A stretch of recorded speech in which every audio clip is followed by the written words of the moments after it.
Do you know what the Bader-Meinhof phenomenon is? You ever heard that before? I hadn't until this morning. Believe it or not, it sounds familiar. It really does. Once I tell you about it, you're gonna be like, you're gonna be like, oh, I see that everywhere. Because the Bader-Meinhof principle or phenomenon sounds like something Chris would have talked about. No, actually, I'll tell you why I got there. Why I found this yesterday. The Bader-Meinhof phenomenon is the phenomenon where once you learn about something or you purchase something or something comes into your sphere, you start seeing that thing everywhere else. You know what I mean? Like Lonzo, when you bought your car and you rode out with your car, did you start seeing that car everywhere?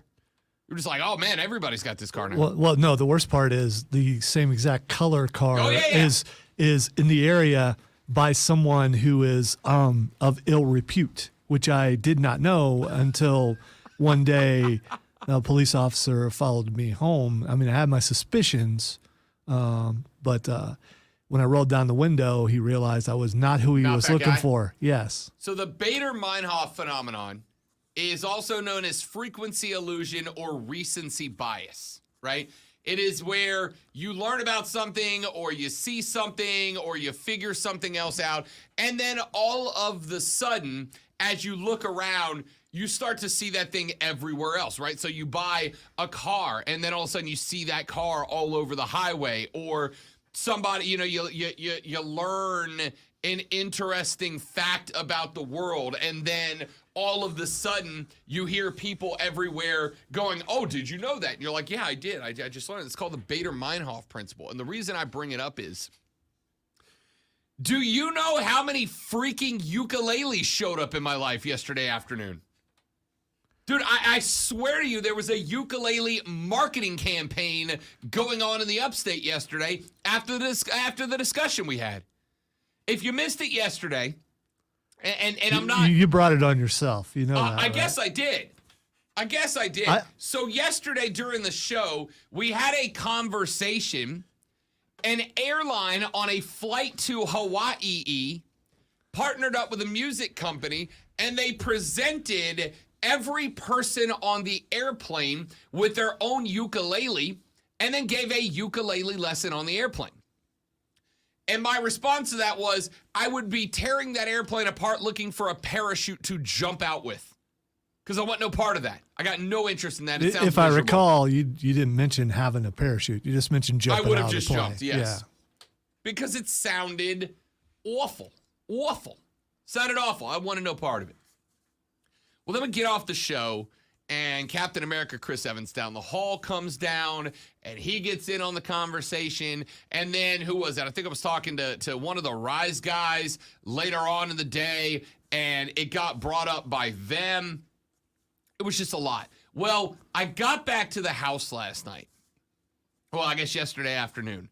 And, we're getting the house ready. The Madre's coming up. I'm taking her to the Saints-Panthers game this weekend. And the lady friend's like, hey, we need to, we got to get the house straightened up and all that. I'm like, yeah, for sure. So I get home and I'm like, let me take like my hour to unwind, right? Like, let me sit down, veg out. So I'm watching through the wrestling that I haven't caught up with yet. And the first thing is like, there's a new wrestler debuting on NXT, and her vignette, the thing that introduces her, is her on a beach playing a ukulele. And I'm like, what? No, all right. That's a coincidence. I get it. So then I get in the car and I'm driving back to the house, and Zoe told me earlier he found a list of very popular songs that have a ukulele in them. Like Nirvana's Come As You Are, which I listened to, and I'm like, there's not a ukulele in that. I feel like that website was just run by a really big uke fan who's trying to convince the world that ukes are cool, right? I get in the car on the way home and I'm flipping channels. Ordinarily I listen to our station, but I was flipping around because I needed some music yesterday. I was in a bad mood, just needed some music. And I flipped to one channel, and they're playing that Somewhere Over the Rainbow cover That I mentioned yesterday. Yeah. Yes. That's playing. Like, I haven't heard this song on the radio in 15 years, and now today of all days it starts playing. Then I get back to the house, and I'm watching TV, waiting for the lady friend to get home so we can start our work for the day. And I come across a commercial, and I don't remember what it was for, some type of medication. And over the top of the commercial is ukulele music playing, and then there was a guy in the commercial playing a ukulele. Like, what the hell is going on? Apparently, I infuriated somebody from Big Ukulele. You know the four major companies. There's Big Banking, Big Oil, Big Pharma, and Big Uke. And the Big Uke folks were after me yesterday. I think really what it comes down to is you didn't want to be happy yesterday, and a ukulele makes everyone happy. So then you noticed the ukulele everywhere, which was a sign that you needed to lighten up. I'm not anti-ukulele, but I was yesterday. I'm like, okay, I get it. I get it. I'm sorry that being trapped in a pressurized metal tube 36,000 feet over the air with a bunch of noobs to the uke sounds like a miserable idea. I'll never insult Big Uke again. I got the promo done yesterday. I just haven't put it in the system yet. So, yeah. Big Uke. Bader-Meinhof phenomenon, which now... So you looked it up? You looked up the... Yeah, because there's a formal... psychologic name for every feeling that you feel. Somebody else has had that feeling and named it. Including your need to spin that ball? Let's see. Psychological evaluation, constant need to fidget. Well, not only is it a no. Is it treatable? Not only is it a common sign of ADHD and response to stress and anxiety, but according to the according to wellhealth.com, for those with mild ADHD, that's me, it may allow you to concentrate on a task for longer, may reduce the risk of high blood pressure, and it can improve blood vessel functioning. All right, so if you want me to stop, Lonzo, it's because you want me to be unhealthy and bad at my job. You're making this up. I knew that's what you planted this so you can say stop getting on me about fidgeting because I'm just trying to make myself alive. I wish I was as intelligent as Lonzo believes that I am. It's all a work, man. I do. I wish I was as intelligent as Lonzo believes that I am. I would be president of the world if I was as smart as Lonzo thinks I am. Ladies and gentlemen, welcome into the Rob Brown Show. It is great to have you. It is Thursday, and you know what that means. Rashad Beard of the Panther Nation Podcast is going to be joining us here in about half an hour from right now to talk Saints at Panthers. Then at 11:20 a.m., it's time for Fight Club. It's Fight Day! Fight Club with Lonzo comes your way. After, what'd you think about that show last night? What do you think about Grand Slam last night? Well, I have many opinions on that, but you have to wait till 11:20. Hashtag tease. Hashtag tease. So we'll talk about last night's Grand Slam. Nick Diaz has called out his next opponent. That's not, come on, man. He's been saying that for years. That's not new. I love it. You want that on the list? I love it. That's not even new. Diaz says it's never going to happen. He wants The Rock. He wants Dwayne. I love it. So Fight Club at 11:20 this morning, and Rashad Beard at 9:35. But between now and then, and at all points in between, we have got plenty of stuff to talk about on the show today, and I want to open with this. After our segment yesterday where I said, "Dear Gamecocks fans, it is not the apocalypse. The world is not on fire. Things aren't awful. You just need to calm down," as Tay-Tay said. You need to calm down. Well, we had Emily Adams on. I'm going to go to some sound here real quick, if you don't mind, Lonzo. We had Emily Adams on yesterday, and Emily within minutes of sitting down with us on the show, was also sitting in the press conference room with Marcus Satterfield, the offensive coordinator for the Gamecocks of South Carolina.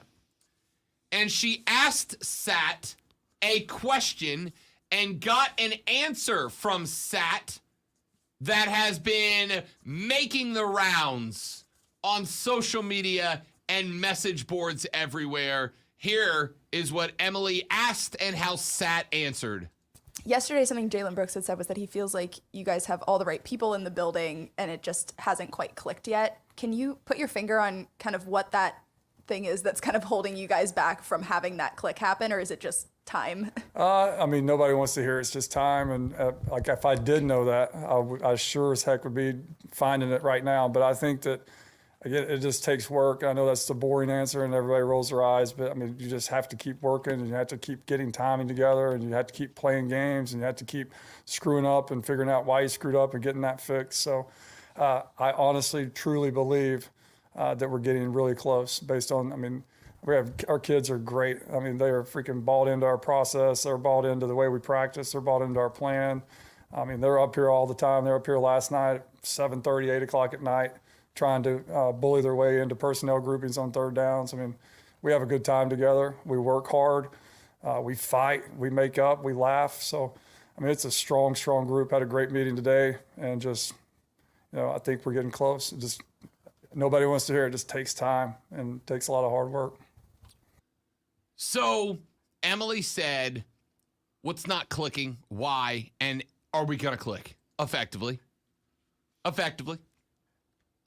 And Sat said, can I tell you, Lonzo, the parallels right now between the Carolina Panthers and the Carolina Gamecocks, is it just me? Or are they like exceptionally strong? I can see it a little bit, but here's the difference. The Gamecocks just got destroyed by Georgia, and the Panthers lost by 3. Yeah, the Panthers lost by 3 twice, but to 2 mediocre teams. The Gamecocks got destroyed by the best team in football. One mediocre team we know for sure. The other one we don't. The Giants might be better than what you're giving them credit for. They might be, but they haven't been. So I'll be willing to bump them up to the next level when they show me that they have been bumped up to the next level. I think it's harder for a college team to take that next step and get to the level that they need to win than it is an NFL team. An NFL team is like one step away every week. I don't know, man. I've seen some really bad NFL teams. Like really bad. Although apparently the Detroit Lions aren't one of them. Question mark. They won a game. They won a game. So, to me then, I won't include Zoe in this. To me, the similarities between the Panthers and the Gamecocks, they're very strong. They're very strong similarities, right? Both of them have a head coach. Now, I think the hot seat is very hot under Matt Rule. I don't think it's very hot under Shane Beamer, but they both have a head coach that has taken a lot of criticism from their own fans. They both have a quarterback in their first year with the program who have come over from another spot and were expected to bring greatness, but have thus far not done that. They both have playmakers on the offensive side of the ball that just don't seem to be showing up at the right times. They both have offensive coordinators that have a lot of question marks asked of them and don't seem to have a lot of answers to those questions. They both have defenses that were expected to be a large chunk of what this team was this year, and the defense played much better in week 2 than week 1 for the Panthers. But as Zoe pointed out in our last pod, they both seem to have a defense that disappears in some crucial spots, like against Arkansas, like in the touchdown drive, that they just seem to melt against the Giants that ended up being the difference. And they both have a head coach and coordinator who keep saying, we're close, we're close, we're close, we're close, we're close, we're close, we're close, we're close, we're close, we're close, and can't seem to answer the question, how close? How close? Are we close like next week? Are we close like 6 weeks? Are we close like end of the season? Are we close like start of next season? Like, how close are we if we're close? How close? Now, I know that can be a hard question to answer, right? Because it's not necessarily subjective per se, but there's very few measuring sticks, right? We'll know we'll know where we are when we are happy with the offense. We'll know where we are when we hit the point that we go, okay, now the offense is clicking.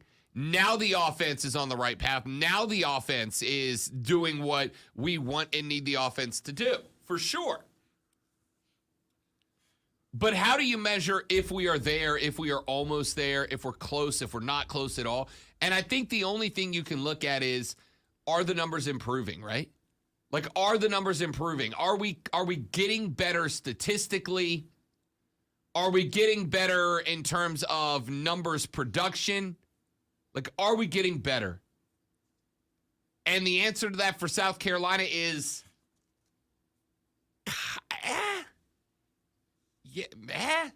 a little? Maybe, not really, but a little, I guess. And I guess that's my biggest problem is I need to see, what did I say I wanted out of this season for the Gamecocks? I wanted one thing. I wanted to be able to look at this team and go, you know what? They're getting beat, but they're getting better, right? Getting beat is fine as long as you're getting better. Getting beat and not getting better, that's the problem. And my question would be, and here, I will bring in Lonzo for this. Lonzo, if you look at the Gamecocks from week 1 to 2, week 2 to 3, from week 1 to 2 and week 2 to 3, are they getting better? In your eyes, are they getting better? That's really hard to judge, Rob, seeing as how what just happened to them by Georgia. I ask me in week 5. The thing is, we need to see how they're going to respond after the beatdown they just took. Well, did that destroy them for the season mentally? Because once you're beat in your head, you're done. Or will Charlotte help them out by giving them a rousing victory and then suddenly they get some confidence back? We don't know. They may come out and struggle against Charlotte, and if they do, season's pretty much over. I would like to think that they're going to come out and they're going to win this game by 40 points. I said that on Monday. I got like 6 immediate tweets and texts from people that were like, Rob, I'm a Gamecock fan. We're not winning by 40, right? Like we'll be happy to win by 21. We'll be happy to win by 18, by 17. And I don't know. I just feel like that's a problem, right? What is a number if they don't win by that you will concern you? I think that's what makes this so difficult is I don't know that you can put one on. Like 3, I know I won't be happy with a field goal. If they win 17-14, I'm going to walk out going, how did you only score 17 and how did you give away 14 to a team that you should just outgun, right? There's no reason. There's no reason for that to be close. How do you fix that? South Carolina is averaging 343 yards per game. They have 1,029 total yards through 3 games. I am looking down the list of teams that are averaging less offense per game right now than the Gamecocks of South Carolina. On that list, as far as major schools go, Texas A&M, Notre Dame, Boston College, Georgia Tech, Colorado State, and to the surprise of chagrin of absolutely nobody, you know who the worst team in football is right now at yards per game? Iowa. That's it. That's the list of Power 5 schools that South Carolina is averaging more yards per game than right now. And you know, the reason I think people get frustrated is because when Sat or McAdoo or Beamer or Rule come out and go, we're close. We're close. We're all over it. We're close. We're right there. We just need one or two more things to go right. We're close. We're close. We're close. We're close. How do you argue with that, right? How do you argue? How do you say, no, we're not? Because the numbers aren't really there to say that they are or are not. I don't know, man. It's the question is, and I saw this asked of Sat a number of times yesterday on social media. How long are we going to be close before we're there, right? Y'all have taken road trips with your kids before, you know? It's like as soon as you pull out the driveway, they're like, are we there yet? Are we there yet? Are we there yet? And after a while, what do you tell them? Yeah, we're almost there. Stop asking me. We're almost there. And the reality is the kids in the back have no idea if you're almost there. You can just lie to them. You can just lie to them.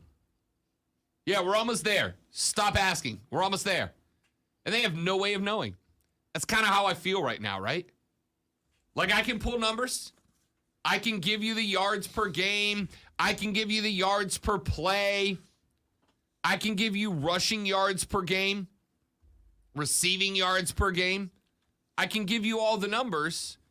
By the way, South Carolina, as far as Division I rushing yards per game goes, you ready for all the teams that are ranked below them in rushing yards per game, Lonzo? I'm guessing there probably aren't any. There's about 8. Oh, okay. Florida International, Old Dominion, Troy, Akron, San Jose State, Boston College, and Colorado State. Only teams averaging fewer yards per game rushing than South Carolina right now.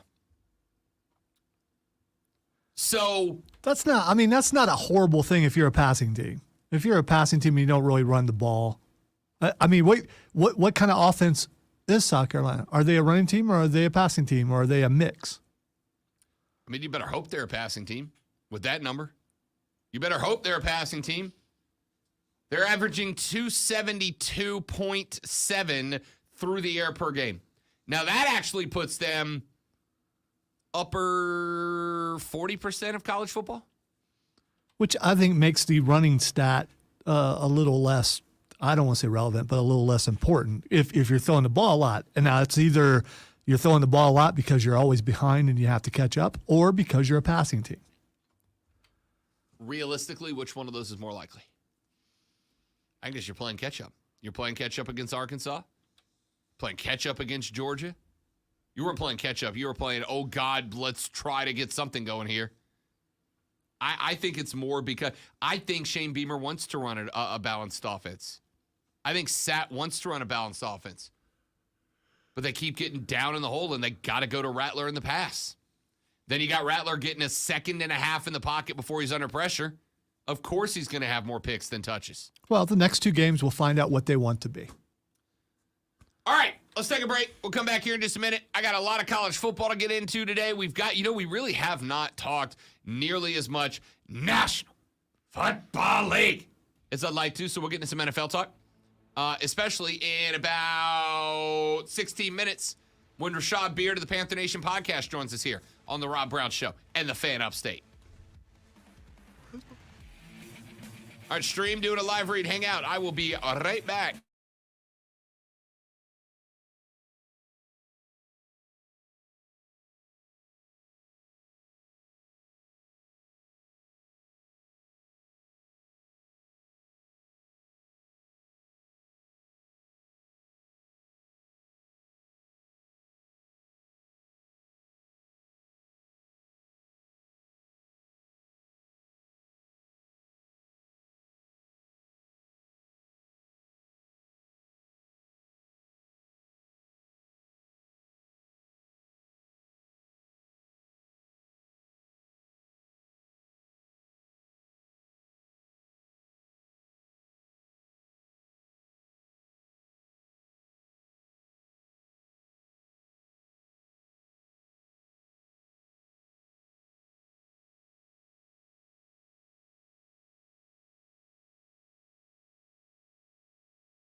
All right, dudes and dudettes, we are back. Good morning, everybody in the stream. Glad to have you guys. Y'all are awesome. Let's see. All right. Going back to the phenomenon we talked about earlier, James said, when you start seeing ukulele ads pop up on your Facebook feed, you know Big Brother's watching.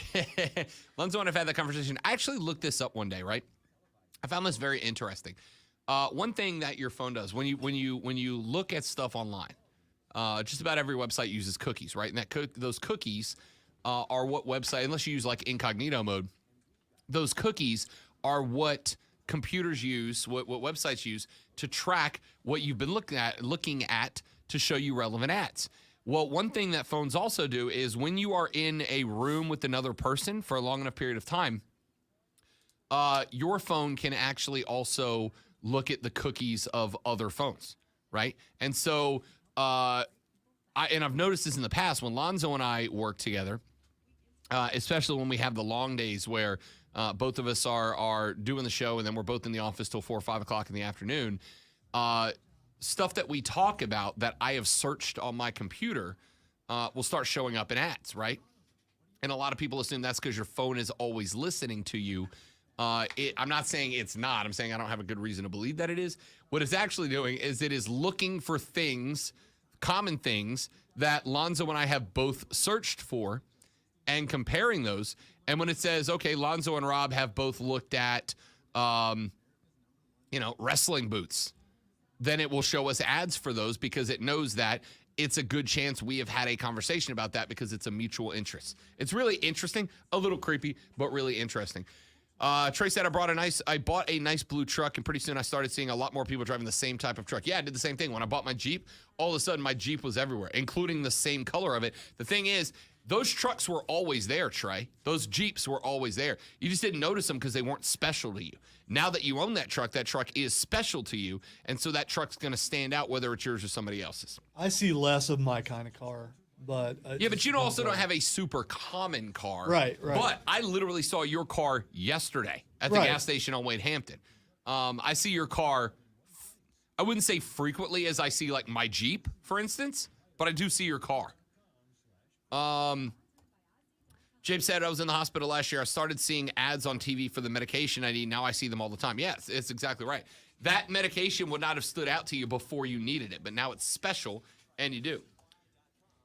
Scotty, what's up, my guy? How you doing, big dog? Good to have you in here. Appreciate you stopping by, brother. Miss you, pal.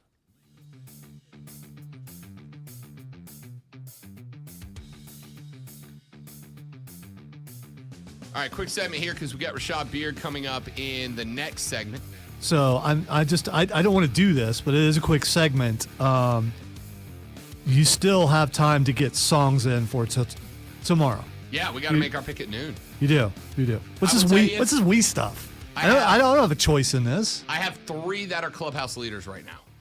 I have 3 that I have as clubhouse leaders. Now, you may send in your song suggestions. Lonzo, by losing Boo Box Bet week 3, his punishment drawn from the Bootios Boo Box is that he has to perform a song for us live tomorrow, and it has to try. Like, it has to be an actual effort. I think you got to bring Rashad in on this too in the next segment. Yeah, I'll see if Shad's got any suggestions. But we are looking for your suggestions. Now, I will be the one who picks the song. But I am taking your request, right? Does that make you the arbiter of music? Ladies and gentlemen, you're listening to the Fan Upstate, the best rock and roll of all the ages. This is Robbie Abear looking for your suggestions right now. Hit him up on the Preferred Home Services text line 71307. Start your text with Fan and send us your requests. What do you want to hear Lonzo perform live in concert tomorrow right here on the Fan Upstate, the greatest rock and roll of all the ages? Is that the voice you used? No. Okay, because I was hoping not. No, I was good at my stage name. And quit picking like 10-minute songs, okay?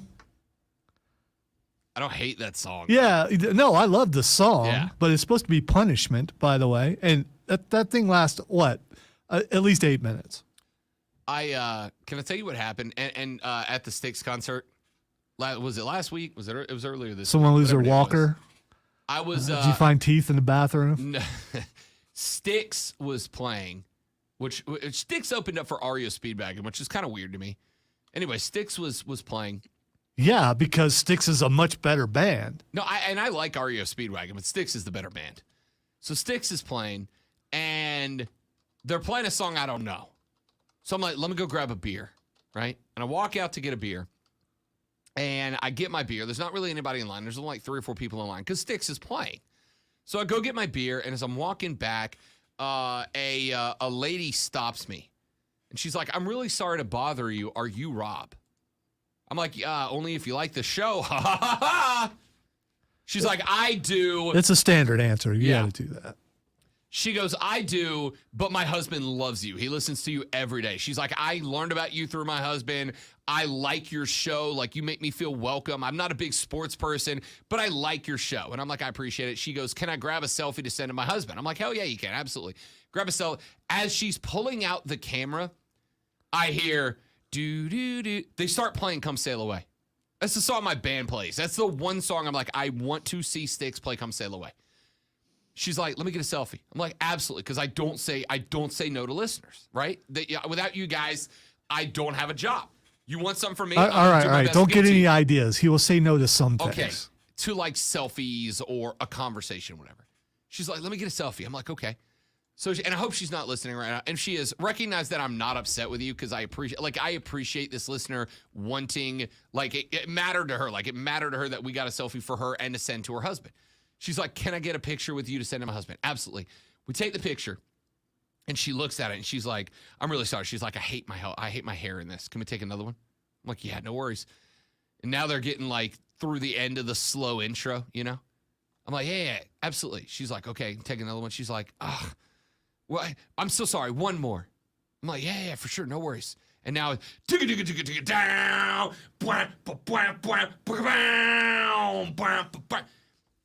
I'm like, you know what? At this point, I didn't want to see the end of the song.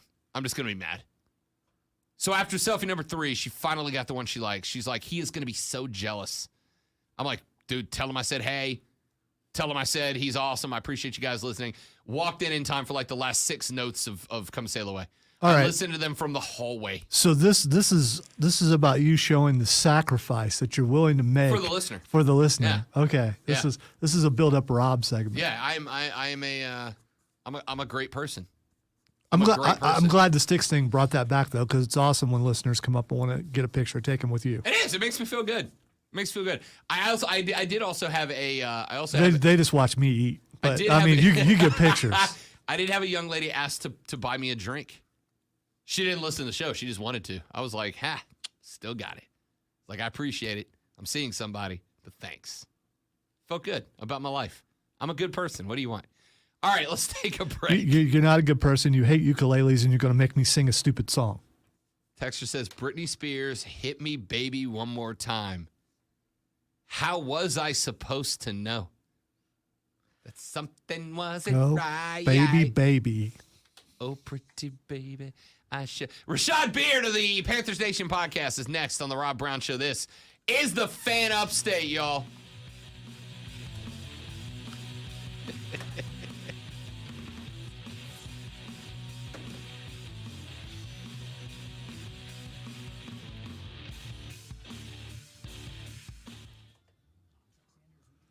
All right, hitting the restroom while Rashad loads up. I shouldn't have let you go.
All right, so you guys keep picking these songs. You realize this is a punishment, okay? Green Day is easy. And you can't sing "I'm Too Sexy" by Right Said Fred. I mean, I could sing that. I lived that. But, come on. That's also not punishment because it would be easy to do. It's because it's basically spoken word. I know I'm encouraging you guys to make it more difficult on me, but it is punishment. And since I'm stupid at making picks, I need to suffer.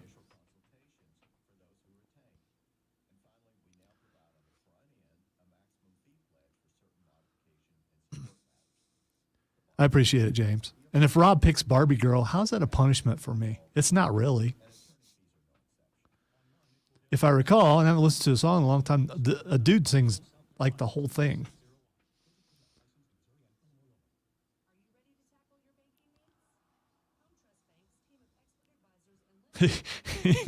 Yeah, but then I think I'd have to have a bald head, and that's not happening. Ever.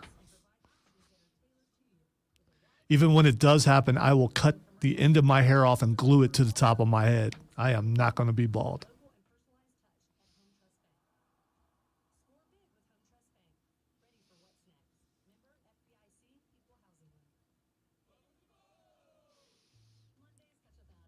No, if he picks REO Speedwagon, I'm going to be upset because they are the worst band in history. If he picks country, that's just as bad.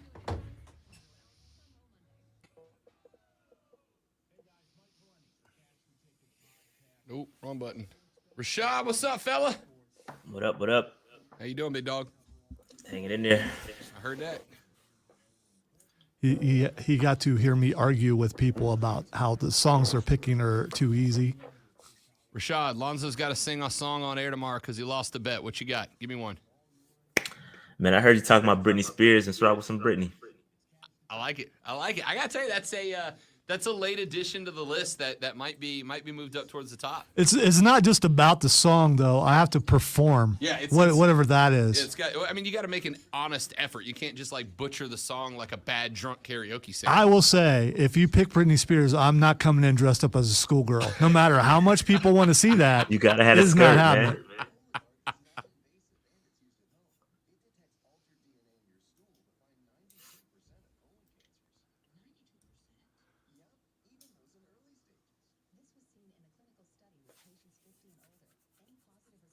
I'm just glad it wasn't the Michigan fight song. or anything Michigan. I wouldn't do that to you. Yeah, I can handle this. All right, Shot. I got about 2 hours of tailgating before the game on Sunday. What's the spot? I don't know, man. Usually I go to the if I go out there, I go to the Roaring Riots tailgate or I go to Hooligans. Okay. One of the two. I'll let you know where I'm at. Probably Hooligans. This is a little bar. Yeah. I like it. You gonna be around? Yeah, I'll be out there. I'll shoot you a text. See where you're at. By the way, Steven, I can't do Lady Marmalade because that was first of all, it was a remake. Lonzo hates French. No. Vous couchez avec moi, ce soir. Because I was around for the original, but there are like I think 3 women on that thing. So if I have to sing that, no, they're 3.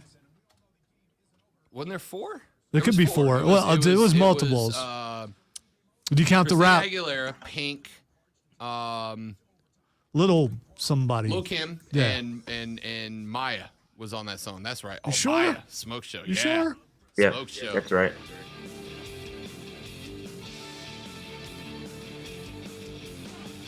Thursday, time to talk a little Panther football.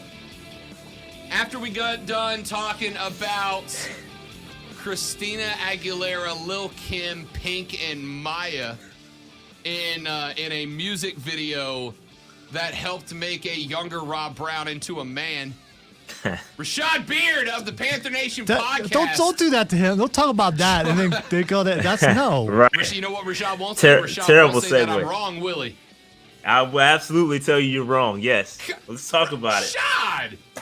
Rashad, which of them 4 women would you not say was a Smoke Show in that music video? No. They were all for that. Yeah, I'm talking about the other time. I'm talking about the Panthers. No, you're right. Oh, yeah. In regards to the women. Yes, I agree with you there.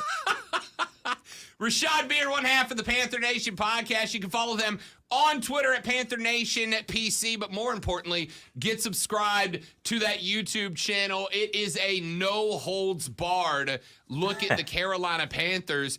And I say that because I was watching y'all's pod with Big Q, a Saints fan, earlier this morning. And Shot, I got to tell you, man, watching your emotion go from manic to angry to optimistic back to angry. You all right, buddy? You good? No, I mean, it's life of a Panthers fan. I mean, it is what it is. Frustrated, of course. 0-2, not the way we needed to start season. But it is what it is. So we've gone back and forth about this because, in theory, the Panthers are 2 very long field goals away from being 2-0. I mean, it's very reasonable to have been 2-0. And Lonzo maintains the eternally optimistic view that, hey, man, 2 field goals. Like, either one of those field goals goes a foot to the right or left. Wait. 2 long field goals. Long it field wasn't like goals. they were gimmies. But my argument, Shad, is if you're just looking at the field goals, you're kind of throwing out the window all the mistakes that are made through quarters 1 until quarter 3.75. And just, I mean, you can't act as if all of this comes down to 2 long field goals and there weren't some areas to be cleaned up in game that it wouldn't have had to come down to field goals, referee botched calls or not. Yeah, I think you got to separate the two, right? You got to separate the 2 games because 2 different scenarios. The Browns game, we were robbed. I mean, I get we gave up the 217 yards, blah, blah, blah, whatever.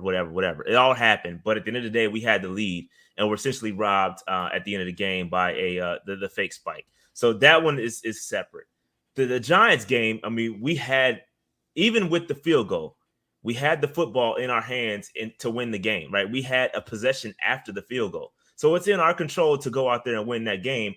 And we've seen this going back 2 years now. We've seen the inability to go and win a game when the opportunity is in front of us. So this is just the same thing over and over and over. It's we're talking about the same things. We're close. Everybody's close. It's the NFL. It's designed to be close.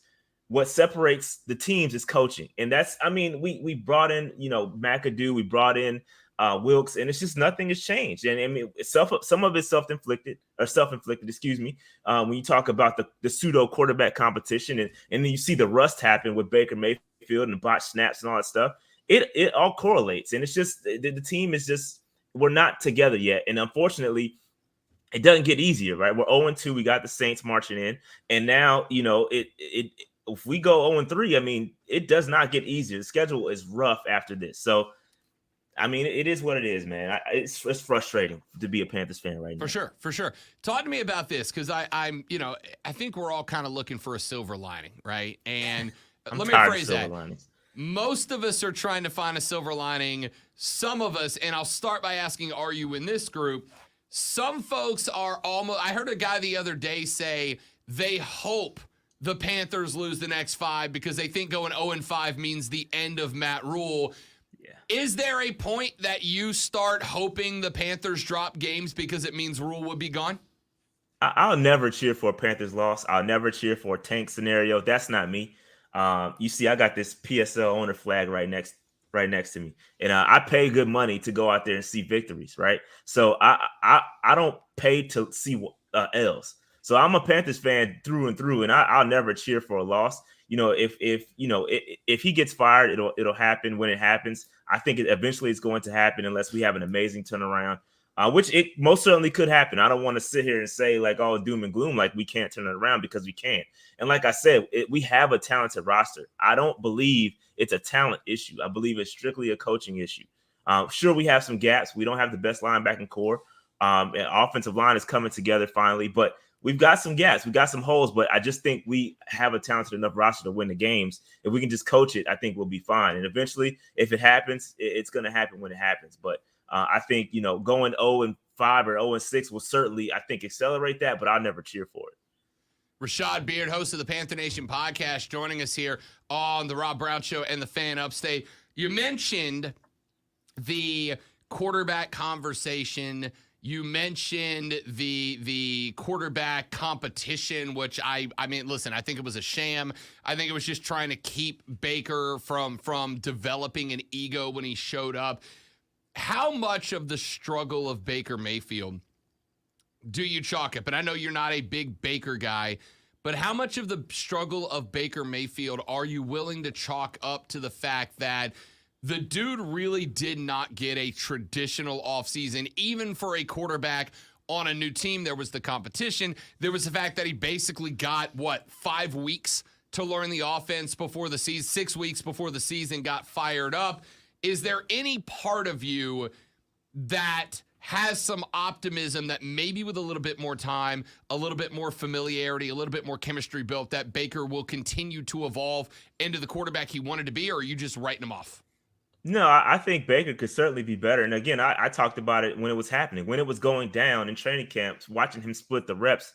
It was atrocious. Like it was the worst thing that could happen. And you saw it manifest in week 1 with the botch snaps and all that stuff. And he's rusty. Like I get that. But at the end of the day, I'm still saying that Baker is not, he is who he is with the lack of a number 1 offensive line and a top tier running game. You cannot put the football in his hands and go out there expecting to win a game.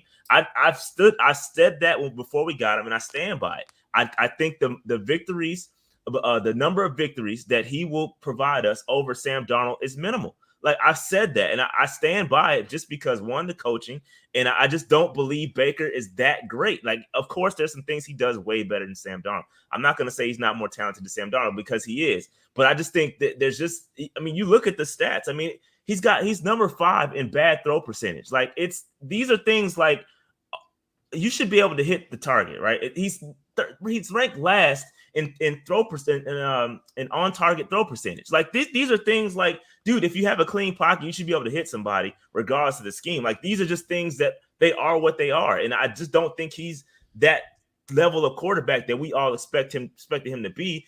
I didn't expect him to come in and just solve all our quarterback problems. He's not that guy. I just don't think he is. And I think we kind of set him up for a little bit of failure here, because we all expected him to come out there and be that tier above Sam Darnold. And I just don't think he is. Rashad Beard joining us here on the Rob Brown Show on the Fan Upstate. Real quick, I want to talk to you a little bit about the game coming up this weekend, but I also want to talk to you about the offensive line, because I think the offensive line has been taking a lot of heat. I thought they played much better against the Giants than they did in week 1 against Cleveland. Of course, against week 1 in Cleveland, had one of the best pass rushes they were going to face with Myles Garrett and company. I think they're getting better, but I also think that there's a lot of improvement left to go. I think a lot of people leaned on the Pro Football Focus grades that they graded out as, B minus, and didn't actually watch to see certain spots where the splits were bad, the alignments were off, the blitz was winning more than it wasn't. Just what's your overall take on the quality of play out of the front 5 in 2 weeks? I think it's been good, especially considering what we've had. Obviously, they didn't have a great game week 1. Again, you got Clowney and Garrett coming. That's a tough matchup for a rookie. I mean, and we expect Icky to take his lumps. It is what it is there. We all expect him to have a rough start. I think he'll get better throughout the season. But I actually, Pat Eflin has been a pleasant surprise. Even with the botch snaps, again, people see the bad snaps and they immediately blame the center. Like it takes 2 to do a quarterback to snap the football. You have to have the center snap the football and the quarterback receive it. And there was issues on both sides. And so I like what I see out the offensive line. I think they are getting better. They have not hit their ceiling just yet.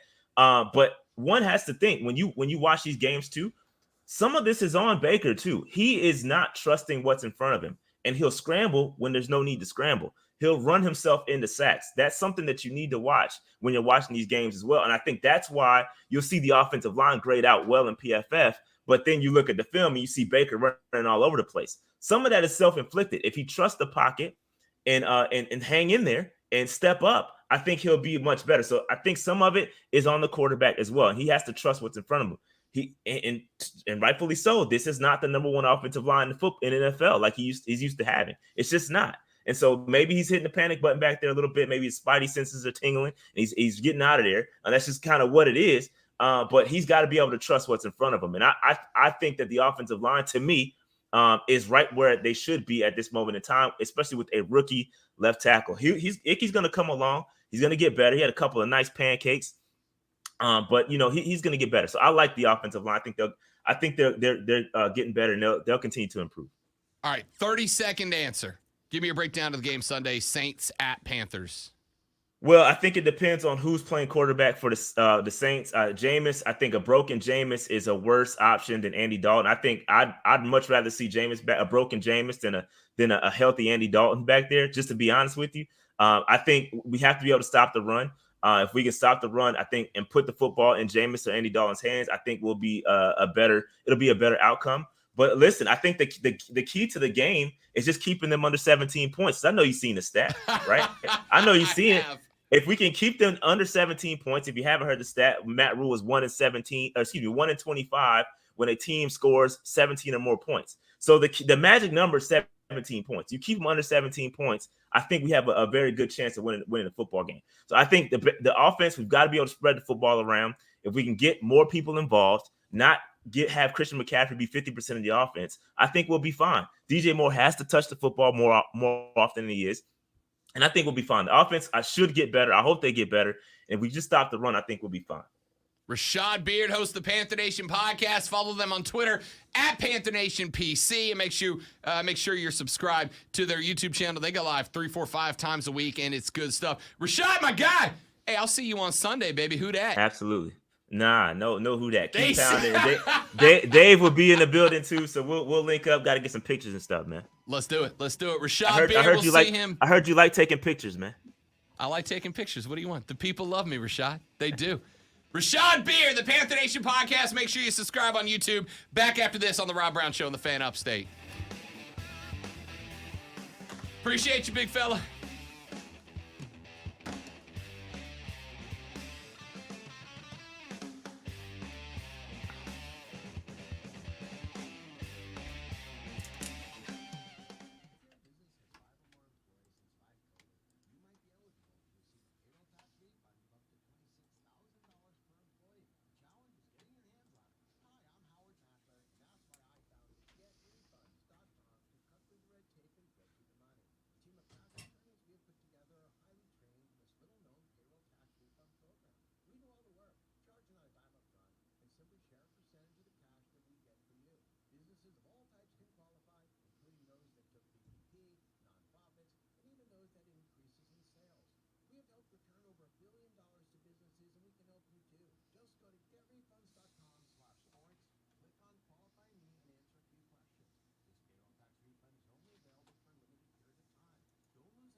Yeah, I don't know why he took it off the video for.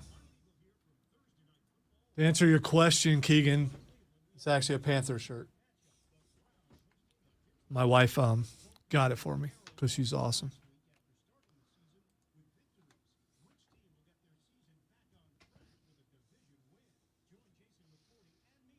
His room does look really cool, doesn't it?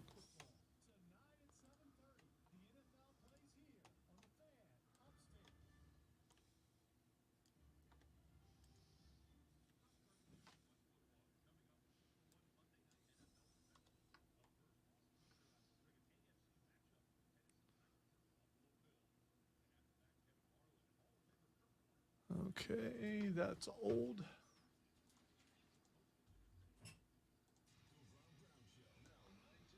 I gotta replace that.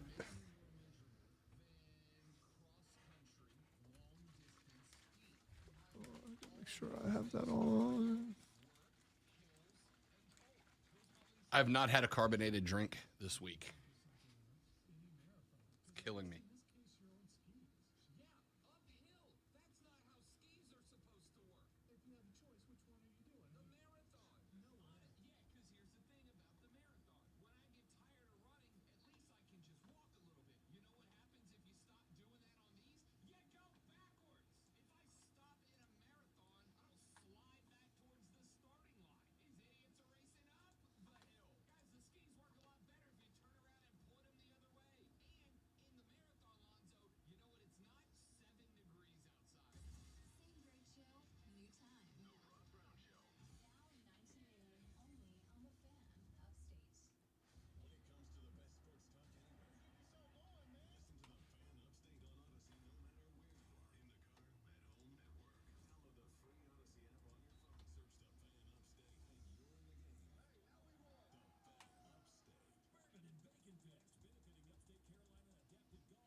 You don't like Train? Really?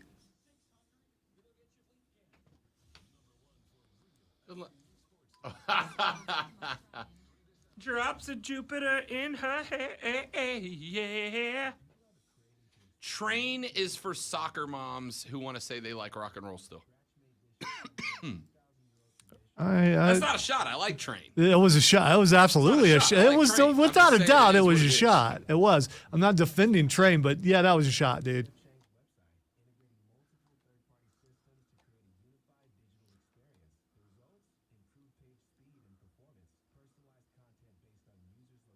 Tell me. James just said, ugh.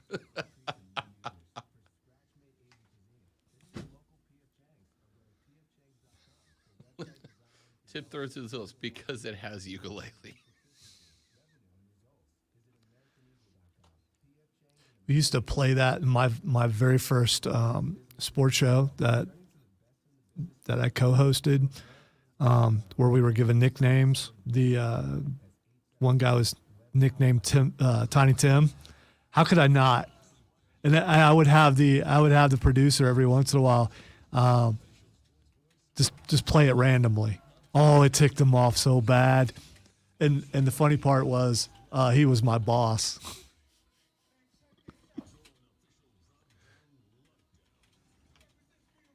So he could have made me pay. He never did, but still.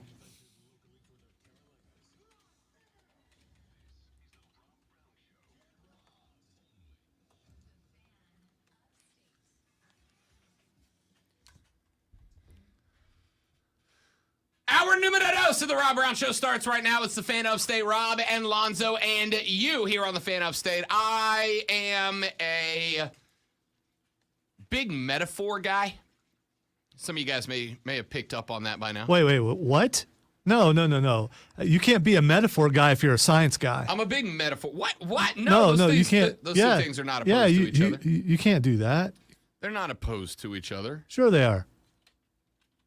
So I'm a big metaphor guy, yeah? And as a big metaphor guy, I was thinking about our conversation with Rashad there during the break. And as a big metaphor guy, I came up with this one. I don't know if it's good or not. I'm gonna feel this one out as I go here. All right. Let us be your test audience. Yeah. Why not? We're here. We're here. You guys are my lab rats here on this metaphor experiment. If you drive by a car accident, right? You see a guy has wrapped his Lexus around a tree. And you look at it and you go, that's bad, right? That's bad. It's bad for that guy. It's bad for the car. It's just bad. It's bad for the traffic. It's bad. And then you say, well, he hit the tree. That's what caused the accident, right? He hit the tree. Which, yeah, of course he did. He hit the tree. What you're doing there, and if you're not the cop, it's an easy thing to do. What you're doing there is you're really simplifying what went wrong. He hit the tree, right? But in reality, there are a lot of things that have to happen before dude wraps his car around a tree, right? The dude may have been going way too fast. He may have been ignoring water on the road. He may have been weaving in and out of traffic. There are 1,000 things that guy could have done wrong. There are 1,000 variables outside of the car wreck that might have impacted the car wreck to cause it in the first place. So to say the guy hit the tree and that's bad is the equivalent of going, we lost by a field goal. We lost by a field goal. It's ignoring the speeding, the weaving in and out of traffic, the not taking the elements into consideration. right? It's ignoring all of these other things that might have gone wrong that led up to that incident. And I think, to some degree, looking at the L's of the Panthers and going, they just lost by a field goal. Right. But how many things went wrong to create a situation where a field goal was good enough to win, right? How many turnovers happened in bad spots that if they don't happen, hell, I can think of one right off the top of my head. The opening kickoff that Chuba Hubbard fumbled. If that ball doesn't get fumbled, New York doesn't get the first likely doesn't get the first 3 points. And if they do, they don't get them as early as they do. They basically got both kickoffs and the first one with great field position. The DJ Moore fumble later in the first half. If that's 3 instead of, Robbie Anderson fumble in the first half. If that's 3 for the Panthers instead of a turnover to the Giants, then a field goal at the end doesn't win it. The Giants have got to score a touchdown. Just one field goal. And now all of a sudden, instead of a 6-yard field goal to win that game, or 58-yard field goal to win that game? Yeah, 66. That would have been a record. That'd have been ridiculous. Instead of a 58-yard field goal to win that football game, now the Giants got to go 58 more and put it in the end zone. Something they had only done once in that game so far, right? So the point that I'm making here is to try to cop good feelings off this game by saying, well, we were in it and we only lost by a field goal. Like, yeah, I understand that, but you're ignoring the water on the road. You're weaving in and out of traffic and you're speeding and you're just blaming it on, he hit the tree. Right, but a lot went wrong. That if any one of those things goes right, a field goal doesn't win the game. A touchdown wins the game. And if they score a touchdown, they score a touchdown. But a TD wins the game and an FG does not. I think by focusing on, we only lost by a last-second miracle field goal, you dismiss all of the things that went wrong leading up to that point where a field goal was good enough to win it. I guess, and this really does come down to how you look at games. in the end, you lost a game. So it's an L. But if you're going to look at it, I'm going to look for the positives, not the negatives.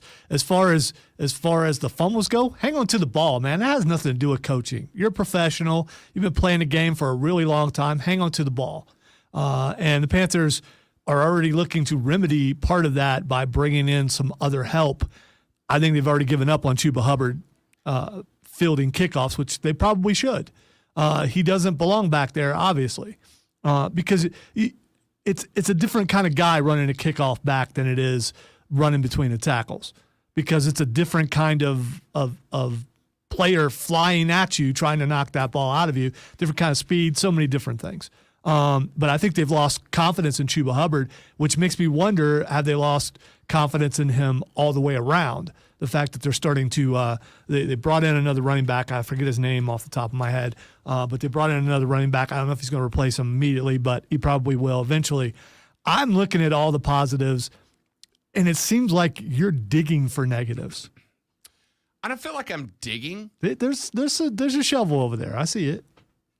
Yeah. Oh, metaphorical. It's shovel. a metaphor. We're metaphor guys. Yeah, we are. We're guys. doing metaphors right now. Couple of things. Number one about Chuba Hubbard.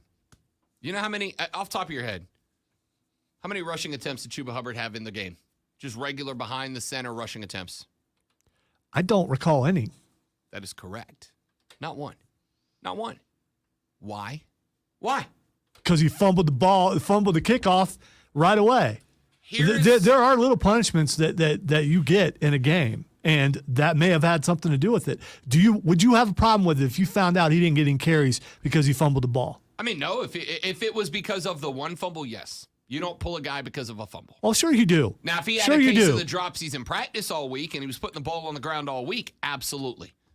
Now, let me say this.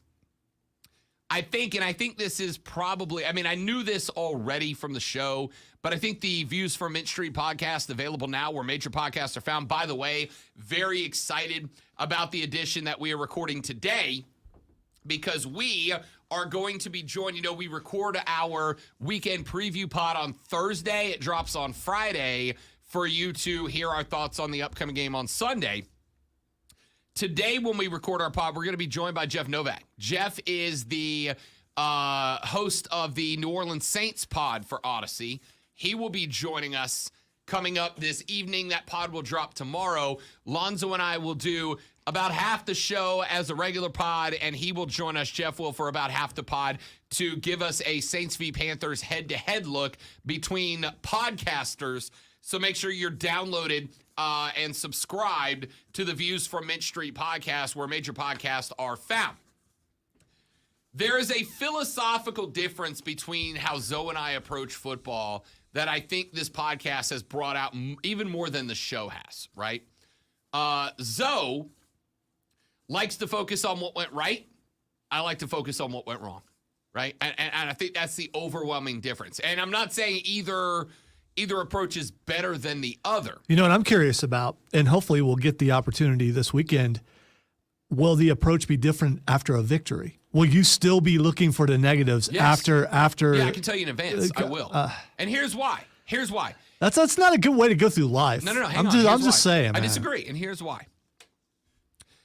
If you go perform a task at your job, right? Lonzo and I, you know, the glitz and glamour's on the air, but then we got to go sit in the fortress of nerditude and work, like do stuff. Yeah, the majority of my work is behind the scenes. Correct. So is mine. Overwhelmingly, the majority of what we do for a job. So if you go in the office, Lonzo, and you do 15 tasks, right? And you do... It's kind of a light day, but okay. Right, we're getting out of here early. If you go in the office after the show and you do 15 tasks, and you do 14 of them flawlessly, you do one with a couple of mistakes, which one of those are you going to focus on? Are you going to walk out of here at the end of the day and go, hell yeah, I knocked 14 of those out of the park. I killed it. Or are you going to walk out and go, man, I screwed up that one. I know your answer because I work with you. I'm going to blame it on the coach because obviously it was a coach's fault. So obviously the boss is the reason why I made that mistake. I'll let you tell him that. I'm not going to. I know Lonzo's answer, despite his flawless sarcasm as always. The answer is, knowing Zoe, when Zoe makes a mistake, as do I, when Zoe makes a mistake, like twice a year, he dwells on it, right? So he can tell me, I like to look at the positive, and I believe him when it comes to his football team. But when Zoe makes a mistake, Zoe dwells on it.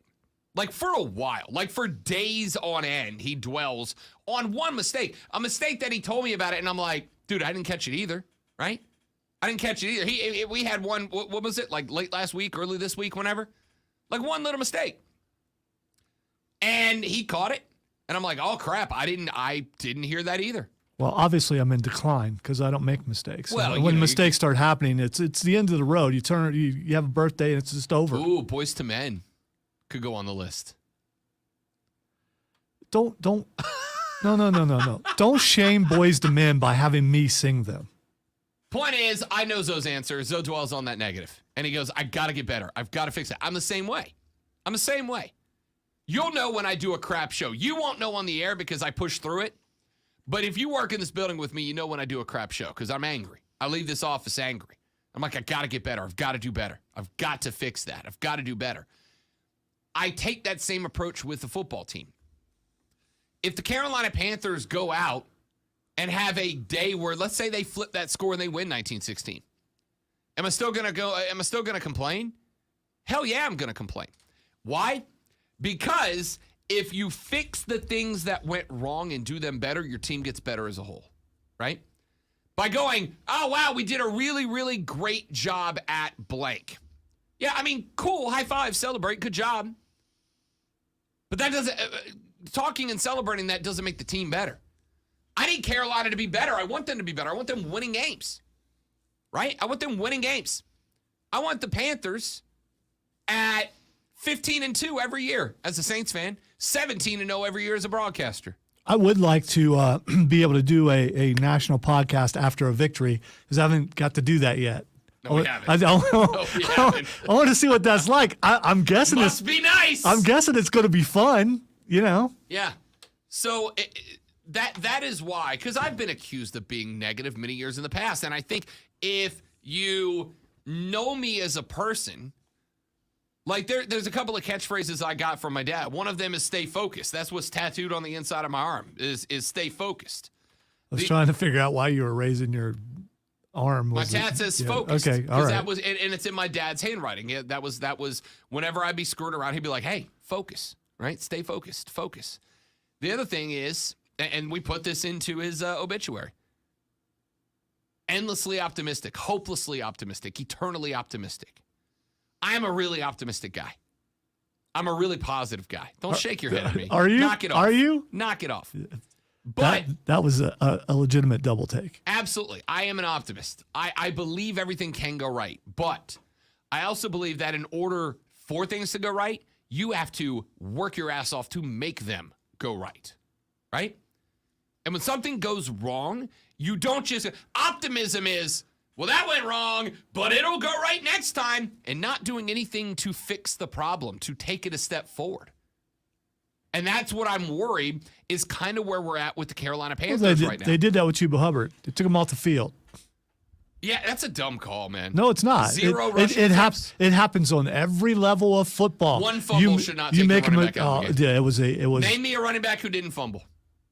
Just one. I don't. In the history of football. I don't know all. Because there's not one. I don't know all running backs, so I can't answer that question. There's not one. Honestly, because I don't know all running backs. There's not a running back who's played in the NFL. Rob doesn't know all running backs either, so he doesn't know that for certain. There could be a running back who came out for one play, and that's it, and he didn't fumble. Despite Lonzo's effort, as always, to derail this train of momentum I've built. I am not trying to derail a train. I'm on the train. I'm the caboose, but I'm still on the train. Name me a running back you do know that never fumbled. Can't do it. Every running back fumbles. So to immediately remove... Roger Craig, never fumbled once. To immediately remove... He's got to look it up. I do have to look up Roger Craig. In order to remove a facet of your offense, that needs to be utilized as a threat, right? If you're going to give the ball to 22 every time 22 is on the field, you're going to get him hurt because he's going to get teed off on. All right, Benjarvis Green Ellis never fumbled in his entire NFL career. How many carries? I remember Ben Jarvis. Yeah, I have to look it up. It's the law firm was his nickname. Yep. Benjarvis Green Ellis, from New Orleans, by the way. Let's see, how long did he play? Played 4 seasons. He never fumbled. Are you sure? That's what the internet tells me. Oh, well. They were right about the ukulele. They got to be right about this. Never fumbled. Never fumbled. According to Wikipedia, in 2010, Benjarvis Green Ellis had 229 rushing attempts, 181 in 2011, 278 in 2012, and 220 in 2013, his final year in the league. You're telling me he didn't fumble once? That's a lie, Alonzo. 2012, he fumbled 3 times. 2013, he fumbled twice. All right. Well, according to everything that I'm reading, that he never fumbled. Right. So, yeah, he fumbled 5 times. Granted, it's a low fumble rate. It is a low fumble rate. My man fumbled 5 times in like 1,000 carries. Like a 0.05 fumble rate is pretty good. Even the Wall Street Journal is saying that Benjarvis Green Ellis had zero fumbles. I'm looking at his stat sheet right now. Here, I'll even go to his ESPN stat sheet. Because I don't believe that. I don't believe that. All right. Well, maybe he went 620-something carries before he fumbled. There you go. That's more accurate. That's more like it. He doesn't know. He's just hoping that he's right. No, I'm not hoping I'm right. I know that I'm right. There's no way. Let's see. Dude carried the ball 1,008 times in his career. He had 5 fumbles. All right. That's according to ProFootballReference.com. That's a pretty good fumble rate. This is why you check multiple sources. Some sources say he had 0. Some say he had more. It's the NFL stats. He had 5. okay. You're right, because that makes your side right. So that's fine. Thank you. Thank you for finally getting Yeah, your name's on that thing, so you win. Okay, executive producer. I'm just saying, yeah, I'm the only one in the building, by the way. It's kind of it's generalizing. But anyway, you fumbled the ball, you don't go back in the game. I have no problem with that. I hope that's the reason why he didn't go back in the game. I hope he learned his lesson. I hope the next time he gets a chance to do something with the ball in his hands, he doesn't make those kind of mistakes. How else is he going to learn? Here's what I'll say. Pulling that guy takes a dimension away from your offense, right? Does it, though? Yes. Does it? How does it not? Is he Christian McCaffrey? No. Does he run the ball the same way? No. Here's how you solve it. Those carries that you would have given to him, you need to give to Christian McCaffrey, because Rashad Beard, I disagree with him on that. As we pointed out on Views from Main Street podcast, or I have, McCaffrey needs the ball at least 10 more times. Absolutely does. McCaffrey had the ball 10 more times, and both of those games, the Panthers win the game. You can't say that for a fact to start. Look, this is all it is to me. You took away a dimension of the offense, and in saying, oh, we lost by field goals. Yeah, you did. But saying only we lost by a field goal takes away from the things that went wrong between the opening whistle and the final field goal, and just looks at it as if it is the result of a single play. If it was a field goal competition, then yeah, I'd go, okay, you got outkicked. But it's not. It was 60 minutes of football, where 59 minutes and 30 seconds of it set up the final. All right, Rob, you have talked about the problem. How is the problem solved? Is it firing Matt Rule? Is it getting rid of Baker Mayfield? Is it getting rid of Ike Ekwonu? How's it solved? It is solved with an increased familiarity with the offense for Baker. I do think, in disagreement with Rashad, I do think that more time with the offense, and the offense in its full playbook. And by the way, if receivers actually catch the ball, it does help. Accuracy looks better. Even, I mean, you and I could have caught some of those balls, and those people did not. I mean, you can play catch in the hallway after this. I've had bad experiences with that. Things get broken. Probably not a good idea. I think the statutes of limitations are up on that. I could be wrong. Play calling needs to be better. No doubt about it. Play calling needs to be better. It needs to be more creative. It needs to take advantage of the offense. I do think that there is some level of disappointment amongst the team itself that has created a situation where they maybe aren't fully invested. I also got to think there's at least some guys in the locker room that don't believe in Matt Rule at this point. And how could they, right? The guy's lost 9 in a row. Rashad brought up the stat earlier. He is 1-17 in games where teams have scored more than 17 points. That's not good enough. See, I don't understand this. I really don't. I mean, I hate that they lost both those games, but I do not see things the way you're seeing them. And maybe I just can't. It's the doom and gloom is threatening to bring me down, and you're not going to. You're not. I mean, you can keep trying, but you're not going to. And you're not going to bring down real Panther fans out there who have seen an improvement in the team and know that we've lost 9 in a row. Yeah, they see real improvement in the team and know that they lost by 2 field goals. Right. In games that should not have come down to Yeah, whatever. You're looking at the car wrapped around the tree and ignoring the speeding. Yeah, that's not really a metaphor. It's more like a parable. Either way, it's a good one. I've done the research. Take a break. Coming back, I got a lot more to get into, a lot more to talk about. Don't forget, 11:20, less than an hour from now, Fight Club with Lonzo, your home for all things combat sports in the upstate. It is Rob, it is Lonzo, and it's you on the Rob Brown. What was that? I was telling you the ad that you got coming up. Oh, I still don't know what that was. Donuts? Back after this on the Rob Brown Show in the Fan Upstate. QC. I got it now. All right. It was QC Kinetics, everybody. Be right back.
Thank you, Stephen, for not having your mind on donuts and actually seeing what I was doing.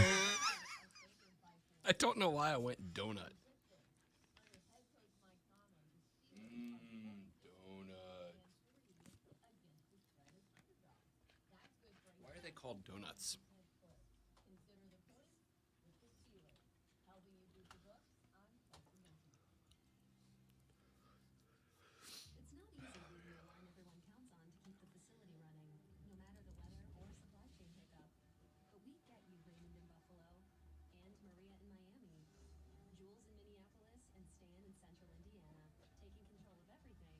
So did Mr. Donut invent it? Is that why? Or like the Earl of Sandwich?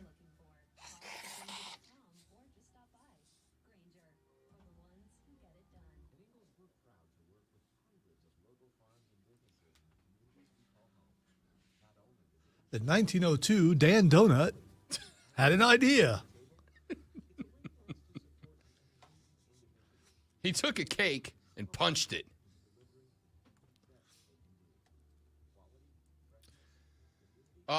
Let's see. The cookbook Küchenmeistery, Mastery of the Kitchen, published in Nuremberg in 1485, offers a recipe for sugar-free stuffed fried dough cakes. Dutch settlers brought oily cake to New York. These donuts closely resembled later ones, but did not have their current ring shape. A recipe for fried dough space nuts, published in England in 1750 under the title How to Make Hertfordshire Cakes, Nuts, and Pincushions in the Country Housewife's Family Companion by William Ellis. A recipe labeled Dough, D-O-W, Nuts from Hertfordshire was found in a book of recipes and domestic tips written around 1800. The first cookbook using the near-conventional donuts spelling was the 1803 edition of the Frugal Housewife, or Complete Woman Cook, which included donuts in an appendix of American Recipe. One of the earliest mentions of donut as one word was in Washington Irving's 1809 book, A History of New York, from the beginning of the world to the end of the Dutch dynasty, end quote. So apparently it's English American that we got donuts from. It's English, and that I guess that kind of cake used to be called a nut. And then once it started being made in America, they added dough to it. That's not my fault. That's his fault, Keegan. I had nothing to do with that. You all wanted to know where the etymology of donut comes No. He said every time he logs in, someone's talking about food. If you're not joining us on the live stream, you miss out on a riveting conversation that takes place between the breaks, like, for instance, the etymology of the word donut. You just want to use the word etymology. That's word. really what it comes down to. It's good word. What other word would you use? The origin of the word donut means the same thing. Why not sound fancy if you get the chance? Comes from an Old English. Where that type of cake was called a nut. And then when the Dutch and English started settling New York, it got the word dough added to it in the late 1700s. By the early 1800s, it was referred to as a donut, including in a Washington Irving book, where he called it a donut with the current spelling D-O-U-G-H-N-U-T. And then because we're lazy, we're like, there's too many letters in that. Let's take the U-G-H out. What's the donut chain in Florida? Or do they have one? Yeah, no, it was Krispy Kreme for the longest time. And then Dunkin' Donuts started making its appearance. Obviously, they just go by Dunkin' now because they don't want you to just focus on the donuts. Because apparently they have coffee and other stuff, I guess. I couldn't tell you what they have besides coffee and donuts. But I would say that the big donut chain right now is still Krispy Kreme. That hot now sign is a beacon of happiness amidst the chaos of 2022. Big donut guy over here. Lonzo was trying to give me a signal that our live read during that break was QC Kinetics, and he meant to make a Q shape, and he held up a hand in the shape of an O first, and then he was going to add the stick to it to make it the Q. And I was like, donut? I don't know why. Because I do know why. Because I'm fat. That's why. But a listener got it, Steven. Yeah, but Steven got it before me. Yeah, so, like you got it ever. I still had to tell you. But, nice try, though. Keegan asks, have I missed Brett Favre, Celtics coach, and White Rabbit? So he's basically just listed the 3 topics that I know are going to get me in trouble. And that's okay, because we'll get to them. White Rabbit will happen in the next hour. I had no doubt. Yeah. I had no doubt. So that's Fight Club at 11:20 with Lonzo. Look, the Brett Favre thing, is it sports related enough to get into? Look, it's a shame. Brett Favre is obviously a liar. Brett Favre has obviously tried to cover up something he knew at the time was wrong to do. Do I think that Brett Favre is getting kid-gloved because of who he is? Hell yes, I do. But Brett Favre's been out of the spotlight for 15 years. Yeah, he's been retired for a really long time. There have been other players, former players, who've went and, did things. Sure. Like driving a white Bronco or riding in it, rather. Right. Yeah. So do I think there should be more noise about Brett Favre? Yeah, I think there's some inequity there. I think there's some injustice there. I think Brett Favre very clearly knew what he was doing was illegal. It's pretty obvious there are receipts now that Brett Favre knew what he was doing was illegal, that Brett Favre actively attempted to cover up what he was doing because he knew it was illegal. And yeah, I think Brett Favre needs to be taken down. I just don't know that there's a spot for it on this show. There's a surprise out there that Brett Favre is not really a good dude. I think there have been other things to point to that. I'm just saying. I don't know that it is that Brett Favre is not a good dude so much as it is now empirical and demonstrable that he acted illegally and nothing seems to be coming of it. But I don't get it. Well, they're not taking this guy down. They're not talking about this guy. But this guy, it's like anyone who does anything bad should be criticized and taken down. Right, and that's the point. Brett Favre's not. Everybody's looking for a reason why. Why didn't you treat my criminal the way you treated this criminal? It's still criminal. I agree. But I think that's the point, is that there have been and I know a lot of the comparisons are being drawn to like Michael Vick and the dogfighting thing, right? Which was heinous. I'm not disagreeing with that. I think the point that some folks talking about the Brett Favre story are making is that, with Michael Vick, for instance, when the dogfighting ring came to light around Mike Vick, a couple of things happened. First and foremost, the amount of attention that went into Michael Vick in the dogfighting ring was immense, right? Like there were stories where for months and months, news stories were tracking down the individual dogs that Michael Vick owned to give us status updates on the individual dogs, right? This is Rex. Rex was in Michael Vick's dogfighting ring, and now Rex is living with a family of 4 in downtown Atlanta, and Rex is thriving, right? And with Brett Favre, it's like, yeah, there were some texts that Brett said, hey, can we make sure this doesn't get out publicly? And somebody from inside the government said, yeah, and that's the whole story. And they're like, that's it on the deep dive. And yeah, there are folks who are saying there's an element of racism to it because of the comparison to Michael Vick and what happened to Mike Vick versus what is not happening to Brett Favre. And I think it's very fair. And yeah, I agree with Lonzo. It is a case of if someone does something that is criminal and hurts other people, they should be punished for it. Is Brett Favre being punished right now? No. He's having his reputation dragged, but is anything actually happening? No. And I think that's the point. As far as the head coach of the Boston Celtics goes, if you have not been keeping up on that story, I get it because it's a little gossipy, right? Ime Udoka is facing what might be a season-long ban from the sideline in Beantown. The reason why is that he had a role in a consensual sexual relationship with a female member of the franchise's staff.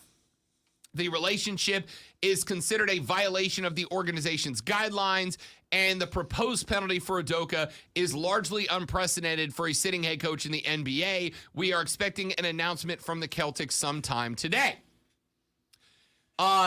This is about power imbalance, right? Because I was listening to the guys on the DA show this morning talking about it. And one of them, I don't want to say, I'm not even going to say which one I think it was because I can't say for certain because I was trying to get work done while I had it on in the background. One of them was like, I don't understand the problem here, right? Like, I don't understand the problem. It was consensual. She was on board with it, right? What a 1-year suspension means that there is likely something that we don't know about. I don't know if that's the case. And it might be. I don't know if it's the case. It is a conversation about a power imbalance, right? Hey, the texter right here. I'm just confused because it's consensual and they're adults. I agree. That is the surface level.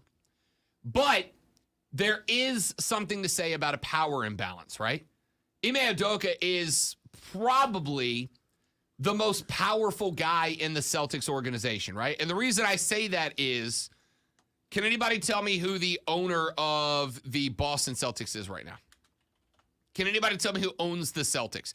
Can anybody tell me who the, and I know some of you will be more in tune with this. Lonzo, top of your head, who's the GM of the Boston Celtics right now? Do you know? Danny Ainge. Brad Stevens. Remember Brad? But that's the point, right? And I'm not putting Lonzo on the spot with that. I mean, I did, but. Yeah, I don't care. Right.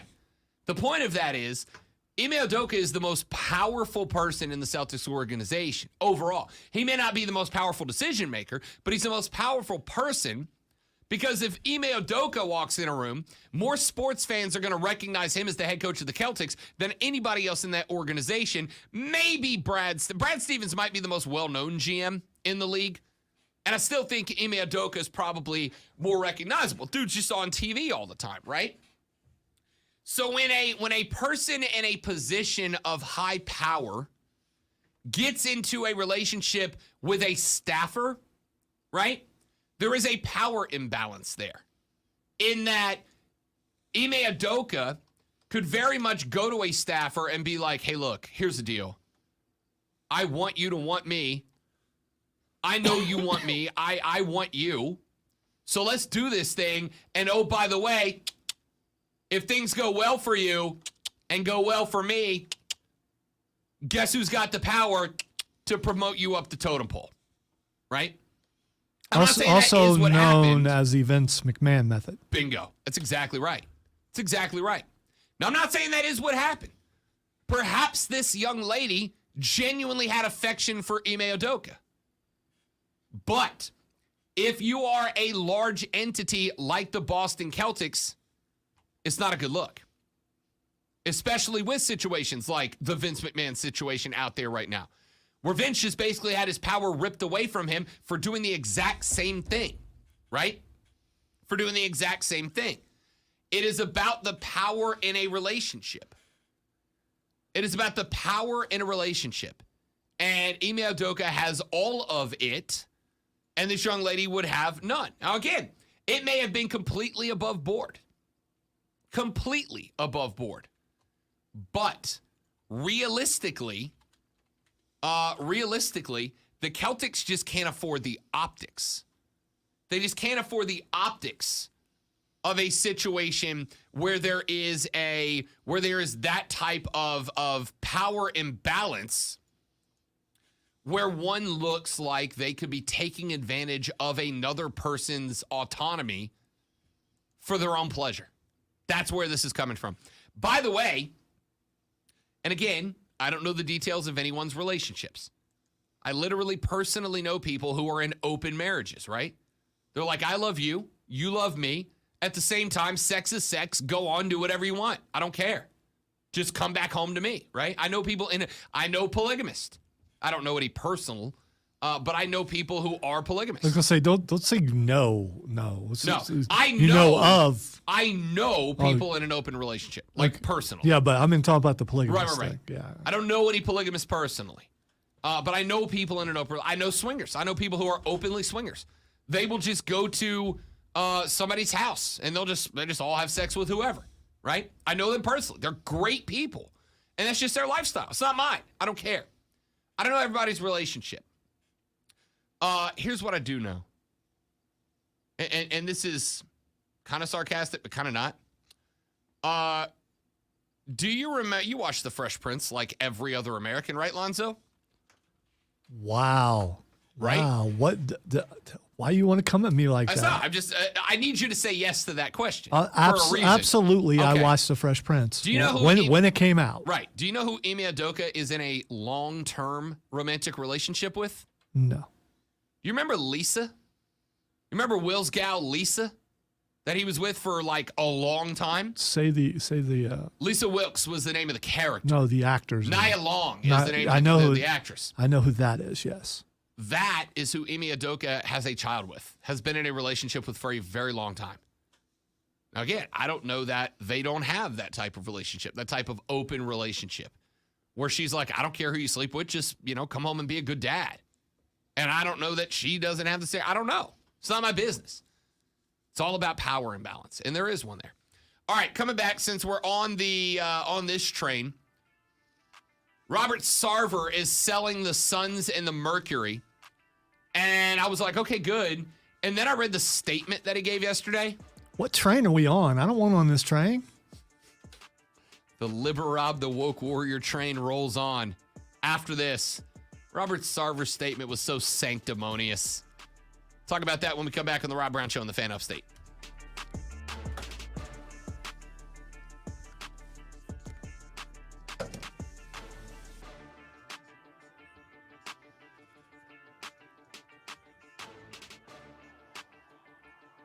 Thanks for sending me down that road, Keegan. We were having a good show.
Nailed it, buddy.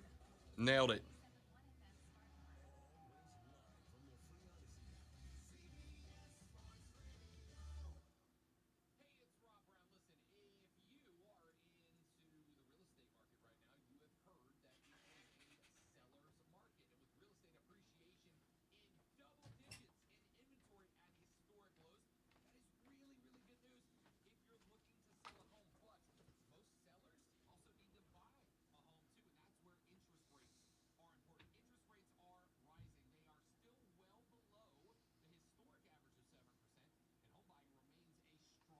I actually watched AEW last night. Not live. I know, since you weren't watching it this morning, I figured that.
That's just wrong. That's wrong. Because now he's going to start doing that.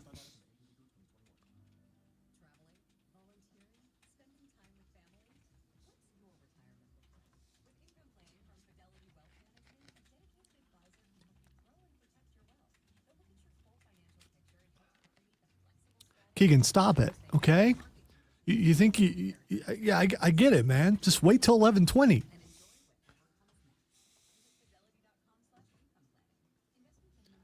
It's on the list, dude.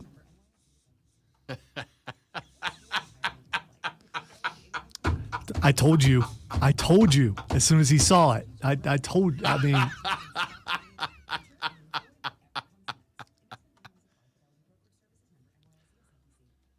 Hopefully he'll forget. Not a chance.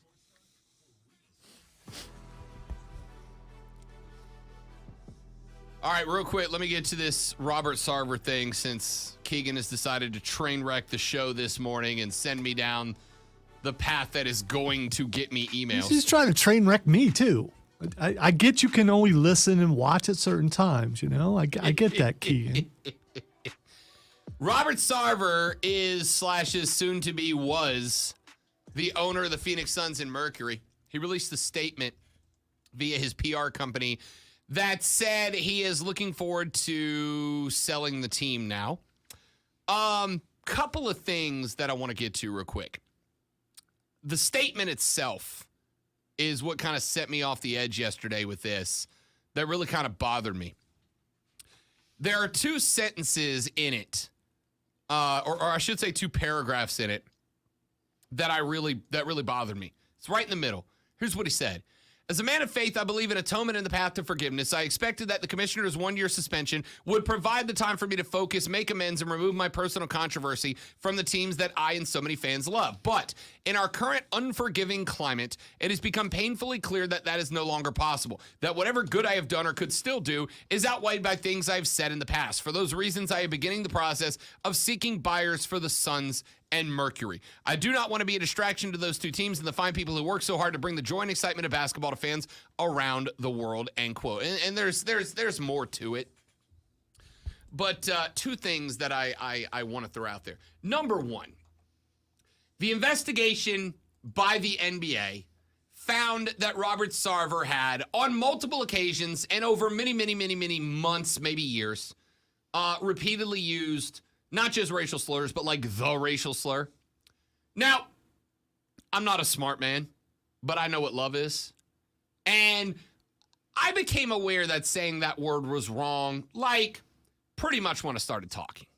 All right? Pretty much when I started talking. And I think there are 2 things that really bug me. Number 1, I get kind of over, and this is where I am going to get myself in trouble, and I'm prepared for that now. I'm kind of over, kind of like when Tom Brenneman said what he said on the broadcast and he got fired from his job as a baseball broadcaster. Remember that? That was the Nick Castellanos thing where he's like giving his heartfelt apology. And then he's like, you know, I consider myself a man of faith and I'm trying to do better. And there's a deep drive from Castellanos to left field. That'll make it 4-2 Reds.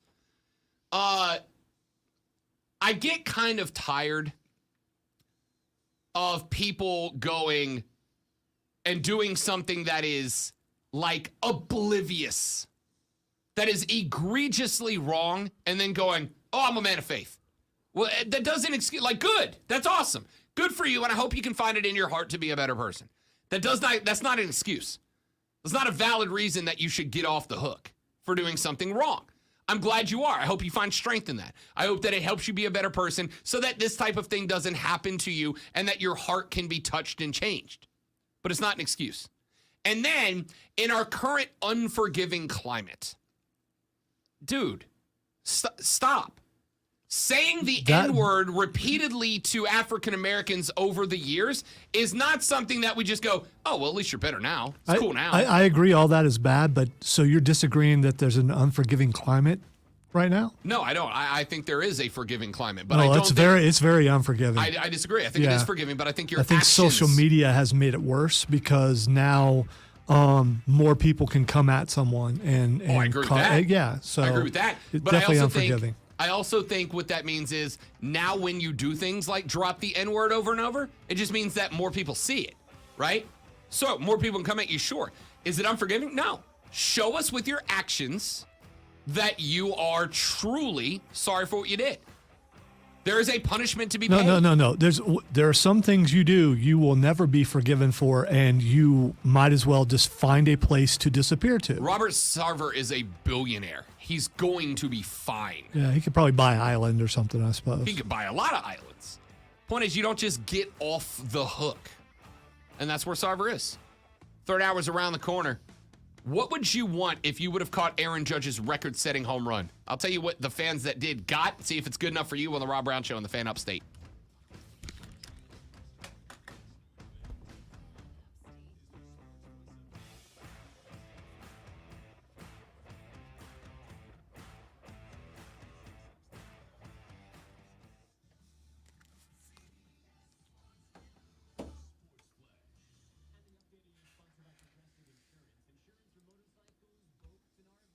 Oh.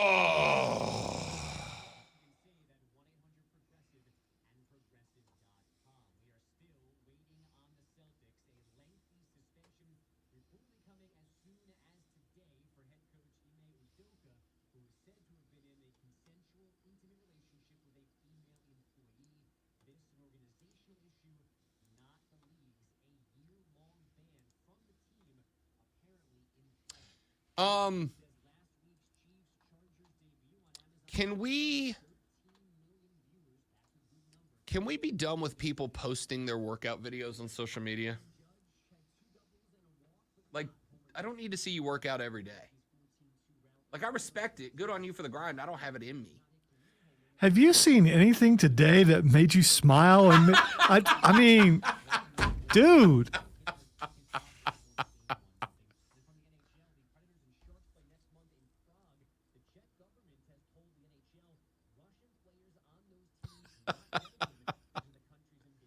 I really am in a good mood today. No, you're in a fighting mood. Really in a good If you consider that a good mood, that's fine.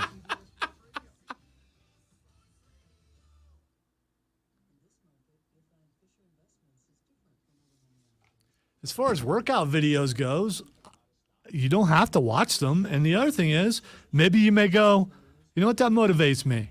This guy, this older guy, is out there doing this. You know who I'm talking about? No, I'm just guessing. Okay. I'm just guessing. He's out here doing this. If he can do that, I can too. Maybe I need to get my butt up off of whatever I'm sitting on and get out there and do some work. I guess, like, I see stuff on Twitter all the time. Who are that you inspires watching, me. by the way? Jay Glazer.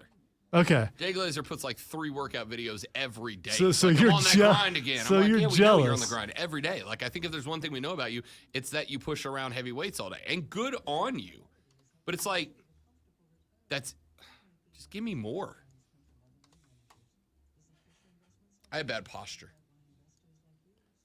Yeah, me too. I don't know why that came from that.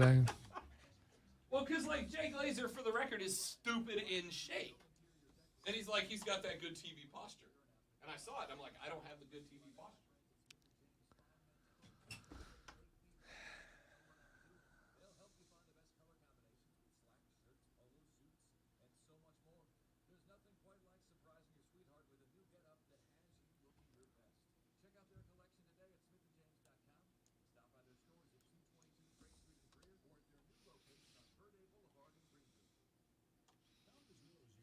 I've tried to bring sun and joy into the conversations. Try not to be that guy that wants to fight. Should I just give up? I don't know. I'm not going to, but should I?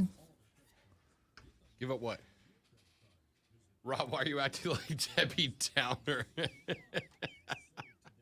I'm not, Miss Lisa. I'm in a really good mood today. Or we're learning that this negative place is where he finds joy. It's my happy place. Nobody said your happy place had to be happiness. That is very true. Your happiness could be the discomfort of others. I mean, it absolutely could be.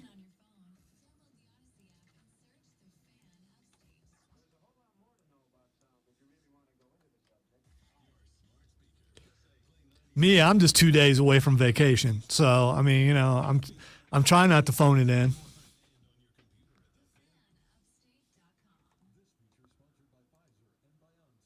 I'm also covering for someone else's vacation. And I got a ton of work to do. And Mr. Mr. Golden Sun across from me is trying to bring me down.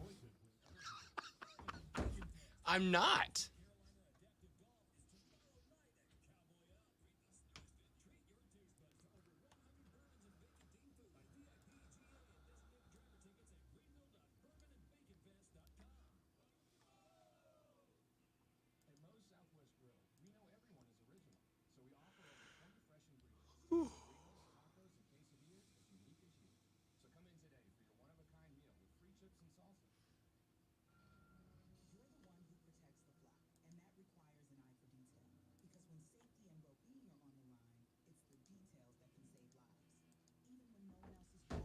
Oh.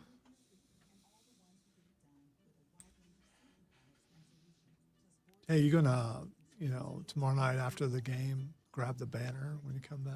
I am gonna grab. Are you? Hey Google, remind me tomorrow at 10 p.m. to grab the banner.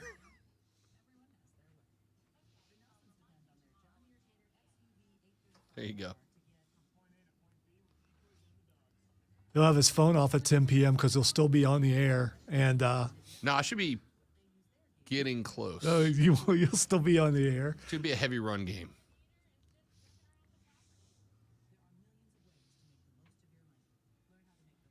What's your average time of getting done? Like 10:20, 10:30? No, it's closer to it. Well, we're usually off the air between 10:30, 10:45, and I'm packed up by 11 and walk into the car. Which would have been a good time for maybe. I'm gonna be home at like 3 a.m. Yeah, that's true, but.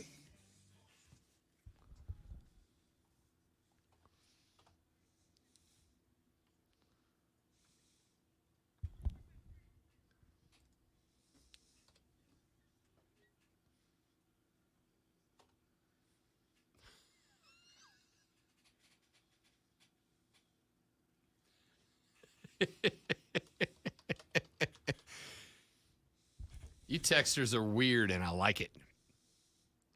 Texter said, Rob, so you're telling me you won't sleep with Lonzo? Yes, the power imbalance. That's why. Texter says, does it really surprise you that America cares more about dogs than poor children? I saw a video clip, coincidentally enough, this morning.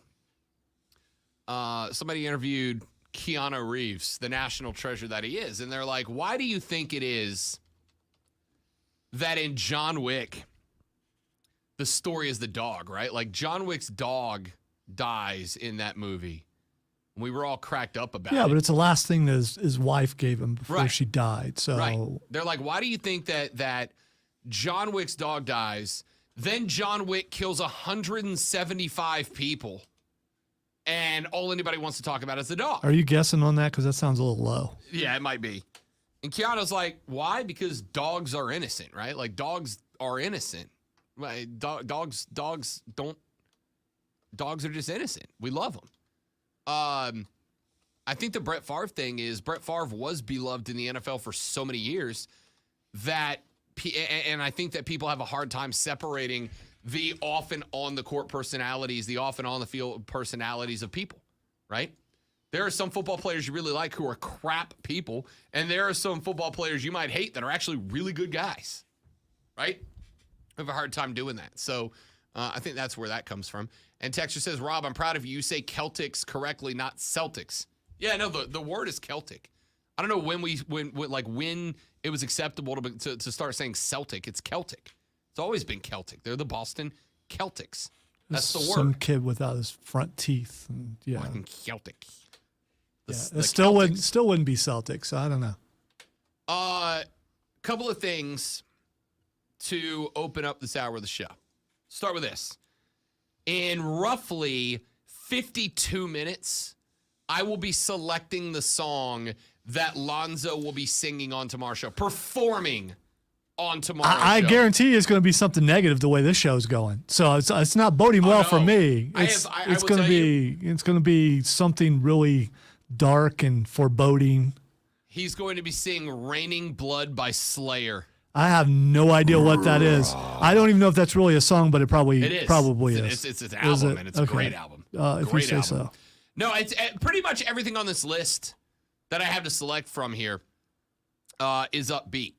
And the question is, and I will put this forward to you, the listener, you have 51 minutes remaining to get your suggestions for any songs you'd like added to the list in. If you got any song you'd like added to the list, now's the time to get it in. You can text it to the fan at 71307 on the Preferred Home Services text line. Start your text with FAN, F-A-M, and give me the song that you would like to hear Lonzo perform live on the air tomorrow. Or you can drop by the chat and leave it in the Facebook chat. I will tell you, Zoe, as I look down this list, the only not upbeat songs on it are Teardrops on My Guitar by Taylor Swift, El Paso by Marty Robbins. And I would even say El Paso is an upbeat song, even if it is about a dude getting shot and murdered over his love. I've only heard like the first 3 lines of the thing from the West Texas town of El Paso. Yeah. I fell in love with a Mexican girl. That's the most I've ever heard of it. Then it switched to the next song on the K-Tel album while you're trying to get buy the best of Marty Robbins for $19.99. 3 easy payments. Yeah. That's back when you could do COD. Yeah. Yeah, and everything was a P.O. box. Anyway, I think El Paso, Teardrops on My Guitar. Is Careless Whisper a slow song? Would you consider that's not a down song? I mean, I guess it is. Yeah, it's a down. That dude lamenting cheating on his woman. Is that what it's talking about? I don't. It's definitely downbeat and kind of depressing. Do you want to know the clubhouse leaders? Do you want to know what I'm leaning into right now? Only if it will make people suggest better songs. Here's what I'm leaning into right now. Here are the ones that are clubhouse leaders right now. The clubhouse leaders right now are, she thinks my tractor's sexy. That because of that right there. That's a clubhouse leader. Careless Whisper is a clubhouse leader at this point. Teardrops on My Guitar is a clubhouse leader at this point. Barbie Girl is a clubhouse leader at this point. Some of these I consider punishment. Other ones is just like, okay, all right, like the Taylor Swift thing. I've never heard the song, so I don't know if it's good. It's Taylor Swift, so it's probably good. She probably made a ton of money off of it. Great song. Sold, the Grundy County Auction is a leader, just because I'd love to hear you run through that one. Chattahoochee by Alan Jackson is a clubhouse leader for me. And Hit Me Baby One More Time by Britney Spears. Wow, there's a lot of leaders in there. Yeah, there's like 7. It was 4 yesterday. We got some more good suggestions. Half of them sang by female, I notice. Well, then you'll love the edition we just got on the text line of Man, I Feel Like a Woman by Shania Twain, which I think goes on the clubhouse leader list. I don't, okay. Let's go, girls. By the way, I know the song. I mean, I don't know the song. I've heard the song, so. Because it had crossover appeal, I suppose. Texter just sent in one that I am not.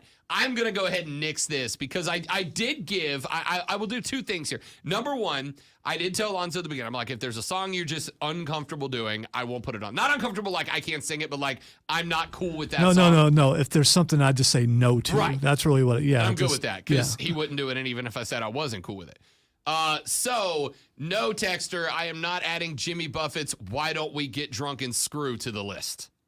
So pretty sure Zoe's not going off on that one. Yeah, and how many people actually know that song? Is that yeah, of course you would. I just bought a water bed. It's filled up for me and you. I think I've only heard like 2 Jimmy Buffett songs ever. So the Cheeseburger in Paradise. Well, the actual restaurant was pretty good. It's all right. Yeah, it's all right.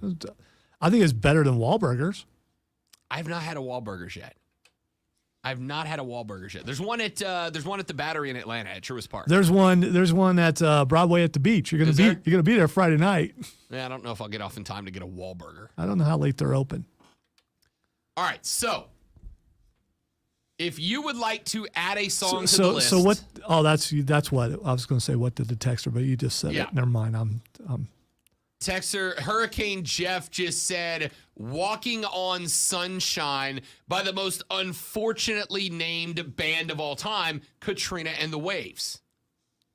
Why is that unfortunate? I'm from New Orleans.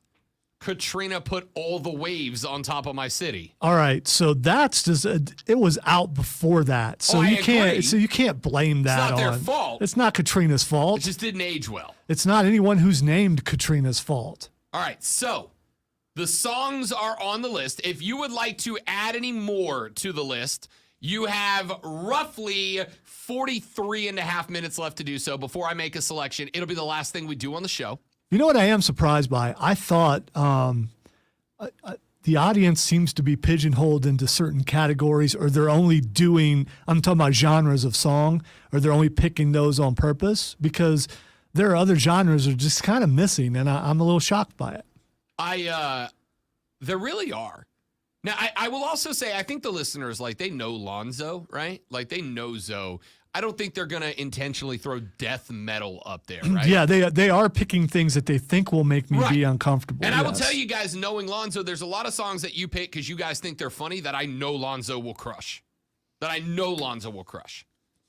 That's why I'm picking the song and not you guys.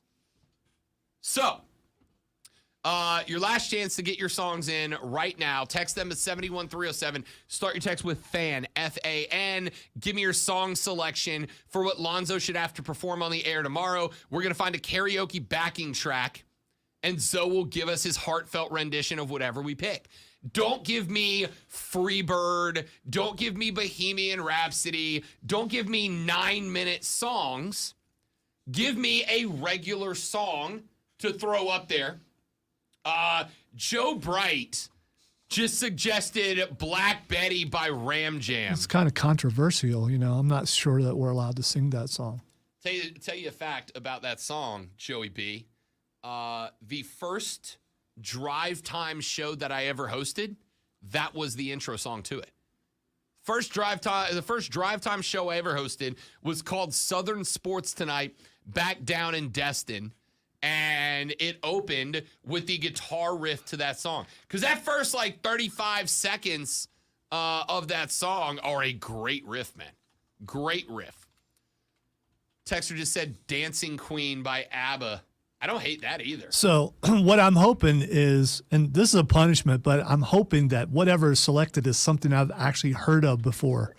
Because then I can actually put more effort into it, as opposed to if I haven't heard of something, then I got a better shot of butchering it in a way that it will look like I did it on purpose because I have no idea what the song Zoe's is. got integrity. He'll give it a shot. Texter said, please make Zoe sing Redneck Woman by Gretchen Wilson. He ain't no high-class broad, just a product of his class, and he says, hey, y'all, and yeehaw. Yes. Keeps his Christmas lights up on his front porch all year long. I've heard of Gretchen Wilson before. Everything you're describing, I think, is Grey Court. So where I live. So it's It is. Let's see. Texter says Christina Aguilera's Genie in a Bottle. Oh, that's a great one. That would have worked well for the man bun, probably. All right. So you got a few more minutes to get your song selection in. While we wait, I just want to say I'm glad that down the hall people haven't chimed in, because they could because their musical knowledge is beyond most people listening probably, and they could come up with something that would be really, really rough for me. So I'm glad they're not participating. I did not crowdsource this to the. I did not crowdsource to the dark this side. to the dark side. If you go to the dark side, it could get ugly. Yeah. I did not crowd the source to the dark side. I will also tell you, I don't. If you ask Mark Ryan, it's probably going to be something easy listening. If you ask Diesel, it's probably going to be death metal stuff that I've never heard, like Lamb of God or something, and that's just not I saw happening. in concert. Really good show. Yeah, really good show. I will go ahead and tell you, I don't think I'm going to hit Zoe up with any female country power ballads, right? I'm not going to give him, I don't know, Fancy by Reba would be a good pick, though, now that I think about it. Yeah. You sold your daughter into prostitution. Wow. What a great song that is. It's her one chance, Fancy. Yeah. Don't let her down. Yeah. That's against the law, but okay. Hey, real life is gritty, Lonzo. Yeah, that song got acclaim, and it's like, do you people not life understand is what gritty, she's man. singing about? It's Whiskey Lullaby by Brad Paisley and Leanne Rimes. The most awarded song about a double suicide of all time. As Really? Brad Paisley called it. Yeah. it's worse It's a great song. than Don't Fear the Reaper. Yeah. Okay, All right.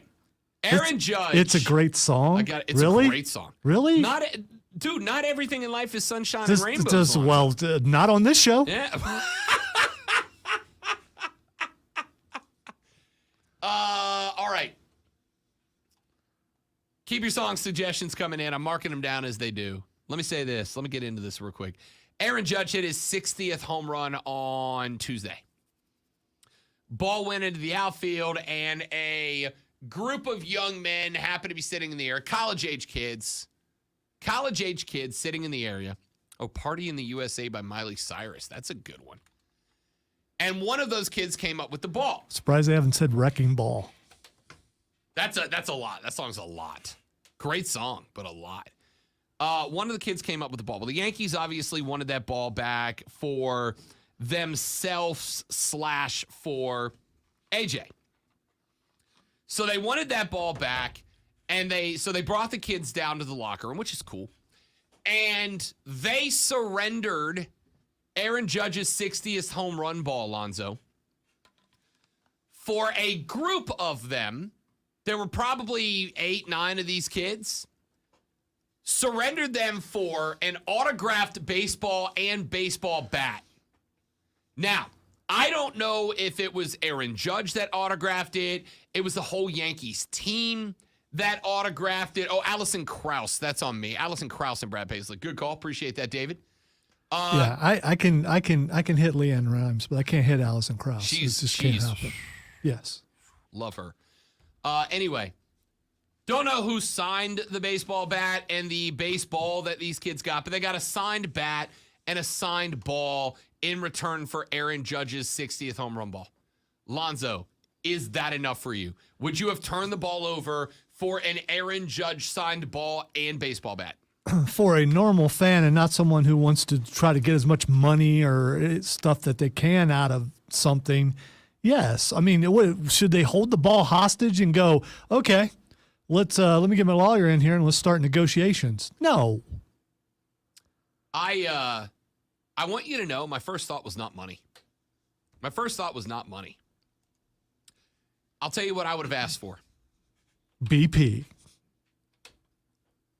And then add that to it. I'll tell you what I would have asked for. Here's what I would have asked for in return for that ball. I want the ball. I want the bat autographed.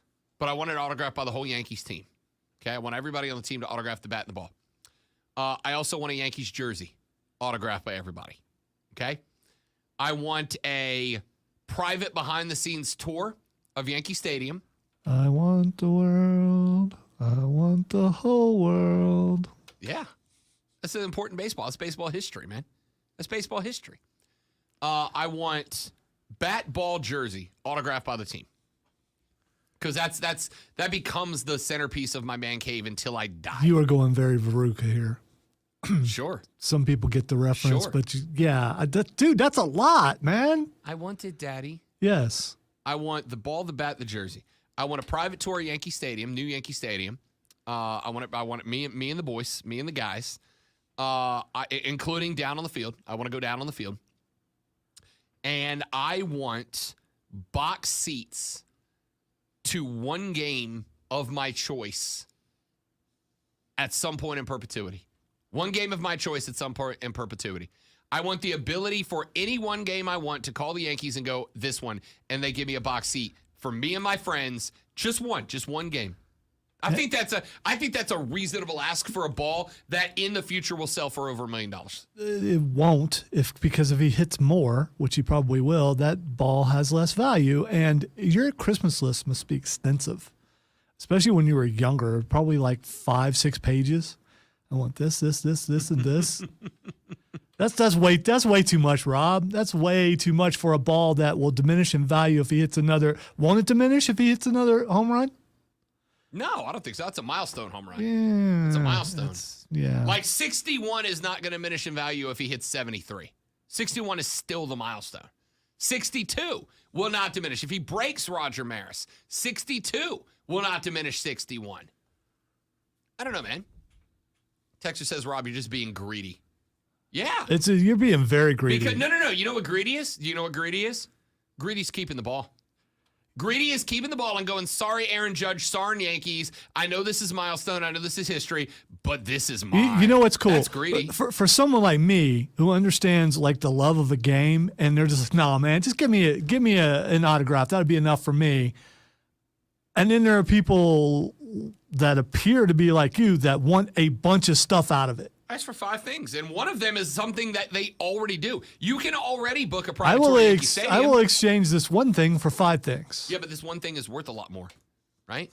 Like if I'm holding a diamond ring and you want it, I'm not just going to be like, hey, can you just give me, one thing for it? You're going to be like, no, this is worth a lot. I want a lot of things.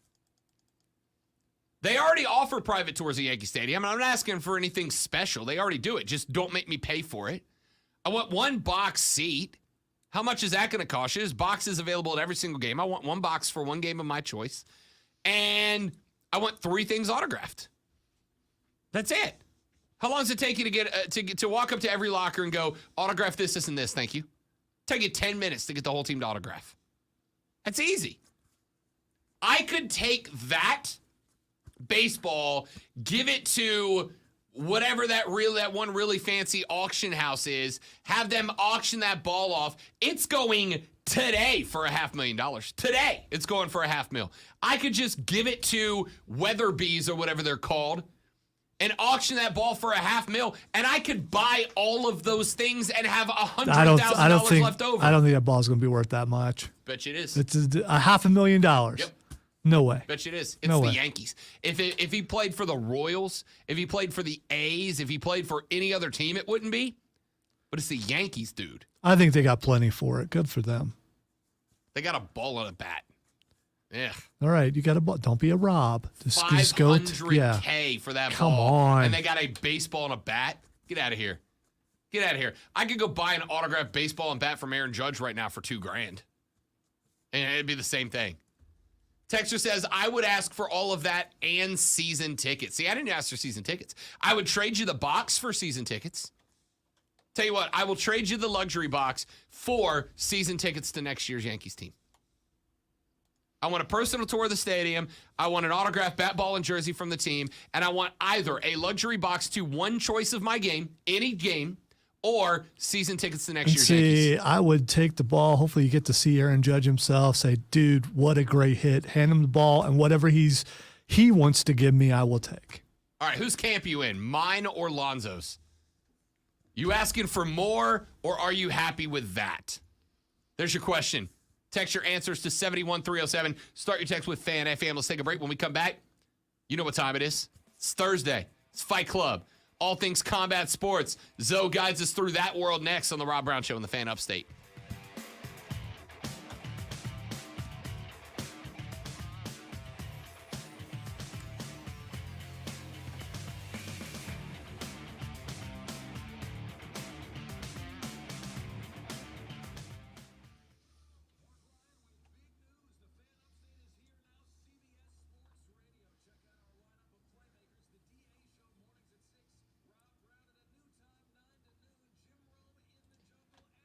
All right, so I saw something yesterday that kind of disappointed me. I'm sorry, I work here. That has to do with MJF. Okay.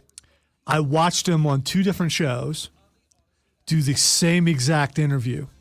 And when I say same exact interview, the interviewers were asking basically the same questions. Yeah. Things were happening the same way. One of them was Ariel Helwani, and one of them was a dude that used to be your friend. And I forget his Brandon. Walker. Yeah. Almost the same exact interviews, a little bit racier on wrestling than it was on Helwani. But even at the end, Helwani was like, this is the part where we're supposed to fight, but I want to ask you this instead. And same answers, same everything. And I watched them back to back just because they popped up on my YouTube feed. And I'm like, wait a minute. You know, I was watching the wrestling feed, and then Lisa came in and it started getting way too racy. So I turned that off, and then I saw it on Helwani, and I'm thinking, okay, it won't be as crass. We'll go with that as it was, and it wasn't. But it was basically the same interview with the same answers, everything, which makes me wonder, does MJF say, I will come on your show, but here are the questions you have to ask? I would bet you that AEW does that, right? They've never done that to us, though. So no, but we haven't had MJF. Yeah. Think about who we've gotten. We have gotten Hardy. We've gotten Britt. Yeah, but we got Mark Henry. But we got Britt in the height of Britt. We got Britt at the height of Britt, and I agree. And she's very outspoken. And she's very improv. She's very all that. Yeah, but she's not MJF. She's also a dentist and very smart. Right. So there's that. But and Hardy and Henry obviously are two old pros. Like Yeah. they know the game. They're not going to get walked into a trap. Considering how off the cuff MJF is, you know that if there's one guy that would cut a promo that would get AEW. well, Ariel was trying to get him, and he kept saying, "I know what you're doing. Yeah, I know what you're 100%. doing. You're not going to get that. I can neither confirm nor deny all that kind of stuff." But still, I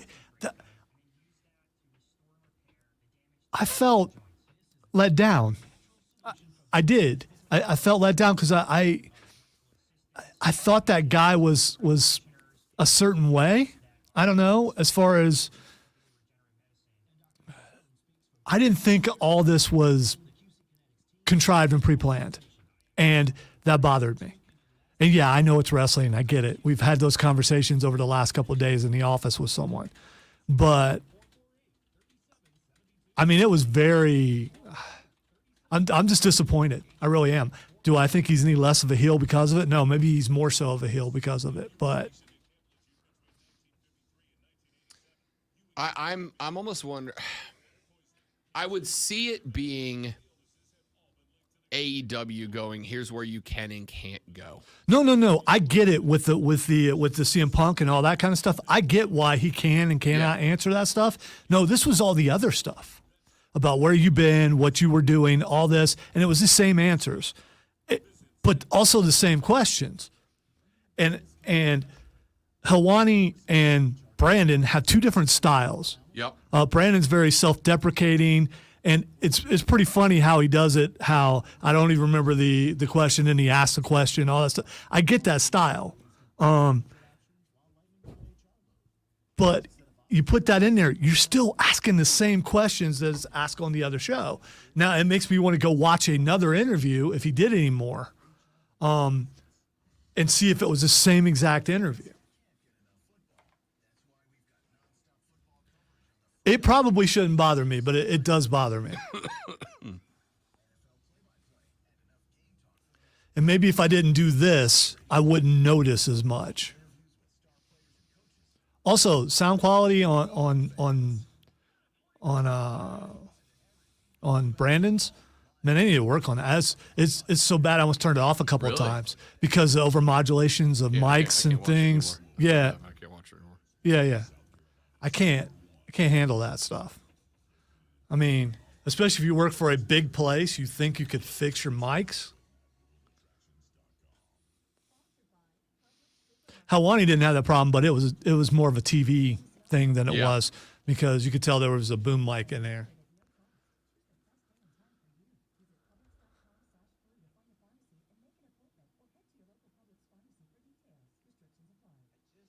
The MJF is like, does it bother you when I hit the mic and he just knocked the mic over? I thought that was funny, but it would suck if you were a producer, like, especially the feedback you might have got in your headphones while you're trying to, like, stop that.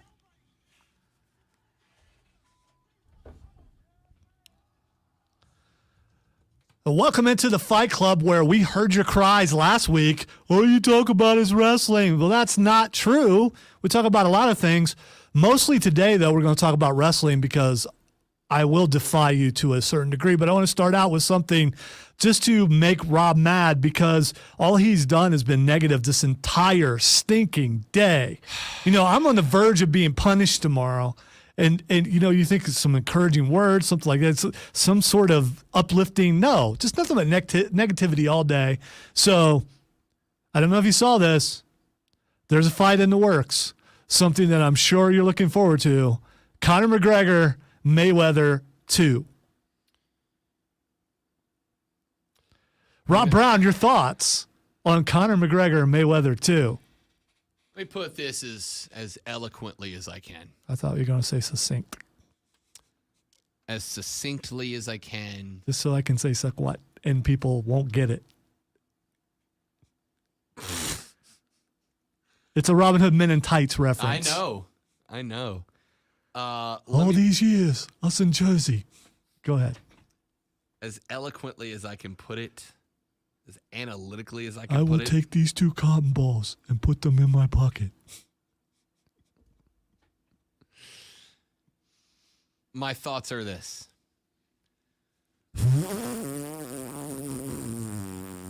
Hey, I'm going to admit, and I have no problem with it. I bought the first one. I absolutely did. And that was a lot of money. And you know what? It was worth it because Conor held his own for a while. Did he? The boxing purist over here. And did another fight, Mayweather just dance and let him not knock him out nor get knocked out? Mayweather had to cheat. Mayweather had to cheat. He got punched in the face a couple times. And he's like, whoa, this guy can hit. Then he had to cheat and try to goad Conor McGregor into going UFC so that he could get out of the fight. Everyone saw it except for Rob. I did not know that you shared a name with our boss. You Mark. Not a Mark. You're a Mark. Not a Mark. And if I was a Mark, I'd never spell my name with a C. You Mark.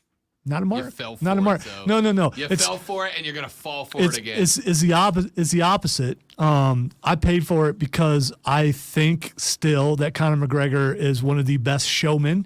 He's went way too far a couple times, including like throwing the dolly or hand truck, if you will, here in South Carolina You can't fight through just the be window. fights. Why can't you just be entertaining in a fight? Because why does everything have to be WWE? Why can't you just entertain me by being a great fighter? Wow, tell that to Cassius Clay, also known as Muhammad Ali.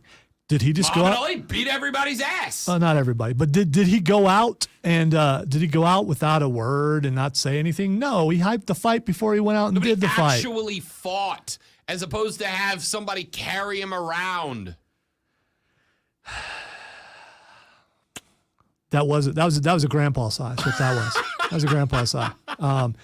Rob is a known boxing purist. So No. anything. Fan. No, Just fan. dude, you're a Just purist. fan. You are. Just fan. That's why you hate the Paul Just brothers. box. You hate the Paul Yes, correct, brothers because they're not boxers. even though they've managed to bring attention back to boxing, Have they? a sport that's dying. Have they, or have they brought attention to themselves?